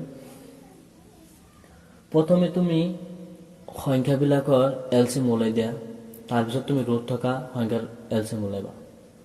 ইয়াত আছে 8 আৰু ইয়াত কি সংখ্যা আছে, ইয়াত ৰুট আছে, ৰুট 8 আছে, কিন্তু যিকোনো সংখ্যাৰ লগত আমাৰ এক পূৰণ থাকে। গতিকে এইটোৰ লগত কি আছে, এক পূৰণ আছে, অৰ্থাৎ ৰুট 8টো আমি এনেকৈ লিখিব পাৰি, ৰুট 8 × 1। গতিকে এইটোৰ লগত কি থাকে, এক থাকে। গতিকে 8 আৰু 1ৰ এলচিএম লিখিলে ওলাই দিয়া, এলচিএম ওলাই দিয়া। তেনেহ'লে কি হ'ব, সেই এইটোৰ কি হ'ব, সেই 8 হ'ব। 8টোৱে হ'ব কি আমাৰ এলচিএম ইয়াত, কাৰণ এটি দি একবাৰ যাব আৰু এইটো নাযায়। গতিকে এইটো দুটা পূৰণ হ'ব, 8 × 1। তেনেহ'লে কিমান হ'ব আমাৰ 8ৰ 1 গুণ 8 আৰু ইয়াত ৰুট আছে 8, এনেকৈ বহাই দিয়া ডাইৰেক্ট। একেদৰে এইটোলৈ মন কৰা, এইটোৰ হ'ব 4, সংখ্যাটো হ'ব 4 আৰু ৰুট 7 এলচিএম হ'ব। তাৰপিছত এইটোলৈ মন কৰা, এই দুটা সংখ্যা দুটাৰ মাজত সংখ্যা দুটাৰ এলচিএম প্ৰথম ওলাই দিয়া। প্ৰথমে 4 আছে সংখ্যা ইয়াত, আৰু ইয়াত আছে 3, মানে ৰুট নথকা সংখ্যাবিলাকৰ এলচিএম ওলাই দিয়া। এইবাৰ এইটো ডাইৰেক্ট হ'ব, কাৰণ ইয়াত 2 দি যাব, 2 দি নাযায়, ডাইৰেক্ট হ'ব এইটো। 4 পূৰণ 3, অৰ্থাৎ 4 × 3 = 12। 12 আৰু ৰুট কিমান আছে আমাৰ 6, এনেকৈ বহাই দিয়া। ঠিক একেদৰে এইটোৰ 5 আৰু 8ৰ ওলাই দিয়া। এইটো সেয়ে কি হ'ব, 5 পূৰণ 8 হ'ব, কাৰণ এনে কোনো সংখ্যা নাই যিটো সংখ্যাৰ দ্বাৰা এই দুয়োটা সংখ্যাক আমি হৰণ কৰিব পাৰিম। গতিকে 5 আৰু 8 কিমান হ'ব, 40। তেনেহ'লে 40 আৰু ৰুট কিমান আছে আমাৰ 7, বহাই দিয়া এনেকৈ। একেদৰে এইটো চাবা, এইটো একেদৰে 5 নম্বৰটো কৰিম আমি। প্ৰথমে সংখ্যাবিলাকৰ মানে ৰুট নথকা সংখ্যাবিলাকৰ এলচিএম ওলাই দিয়া। 4 আৰু 8, 2 দি যাব আমাৰ 2 বাৰ আৰু 4 বাৰ, 2 দি যাব 1 বাৰ আৰু 2 বাৰ। ইয়াৰ এলচিএম হ'ব 2 × 2 = 4, 4 × 4 = 4 × 2 = 8, 8 হ'ব। আৰু ইয়াত কিমান আছে 10, বহাই দিয়া এনেকৈ। ঠিক একেদৰে এই সংখ্যাবিলাকৰো কি আমি এলচিএম ওলাম। চাবা ইয়াত সংখ্যা 6 আছে, গতিকে 6 বহাই দিয়া, যেহেতু এটাই সংখ্যা আছে গতিকে বহাই দিয়া এইটো। আৰু এইবাৰ 8 আৰু 5ৰ এলচিএম ওলাই দিয়া, ৰুট থকা সংখ্যাবিলাকৰ এলচিএম ওলাই দিয়া। তেনেহ'লে এইটো ডাইৰেক্ট, মানে এইটো এনে কোনো সংখ্যা নাই যিটো সংখ্যাৰ দ্বাৰা এই দুয়োটা সংখ্যাক হৰণ কৰিব পাৰি। গতিকে 8 × 5 পূৰণ কৰি দিয়া, 8 × 5 = কিমান হ'ব আমাৰ 40। এবাৰ এইটো কি ৰুটৰ ভিতৰত থকা সংখ্যা, গতিকে এইটো বহাই দিয়া ৰুটৰ ভিতৰত এনেকৈ। একেদৰে এইটো সংখ্যালৈ মন কৰা, প্ৰথমে আমি ইয়াত আছে 4√4, তাৰপিছত আছে 6, তাৰপিছত 2√5। গতিকে সংখ্যাবিলাকৰ প্ৰথমে আমি এলচিএম ওলাই দিম। 6, তাৰপিছত 4, তাৰপিছত আছে 6, তাৰপিছত আছে আমাৰ কিমান 2। এবাৰ হৰণ কৰা, 2 দি 2 বাৰ, 3 বাৰ, 2 দি 1 বাৰ। গতিকে এইবিলাক মৌলিক সংখ্যা ওলাইছে। এবার পূরণ করে দেয়, 2 × 2 = 4, 4 × 3 = 12, 12 × 1 = 12। আৰু এবাৰ ৰুট থকা সংখ্যাবিলাকৰ এলচিএম ওলাই দিয়া। তেনেহ'লে কি আছে 4 আৰু 5, 4 আৰু 5 এইটো এনে কোনো সংখ্যা নাই যিটো সংখ্যাৰ দ্বাৰা এই দুটা সংখ্যাক আমি হৰণ কৰিব পাৰিম। গতিকে এলচিএম হ'ব 5, 4 × 5 মানে 4, 5 × 20। এইটো ৰুটৰ ভিতৰত বহাই দিয়া এনেকৈ। তাৰপিছত একেদৰে আমি এইটো কৰিম, এই সংখ্যাবিলাকৰ তুমি এলচিএম ওলাই দিয়া। 12, 6 ওলালে কিমান হ'ব আমাৰ, এইটো 2 দি যাব আমাৰ 6 বাৰ, আৰু এইটো 3 বাৰ, 3 দি যাব, তাৰপিছত 1 বাৰ। তেনেহ'লে 2 × 3 = 6, 6 × 2 = 12, 12 × 1 = 12। আৰু ইয়াত যিটো ৰুট অভাৰ সংখ্যা আছে সেইটো বহাই দিয়া, কাৰণ এটাই আছে সংখ্যা, এটাই বহাই দিয়া। মই আশা কৰিলোঁ যে এই জটিল সংখ্যাবিলাকৰ কেনেকৈ লগাকৈ ওলাব লাগে সেইটো তুমি শিকিলা। এতিয়া তুমি এইকেইটা নিজে কৰা আৰু তোমাৰ উত্তৰখিনি ইয়াত দিয়া আছে মিলাই চোৱা। খুদা হাফিজ।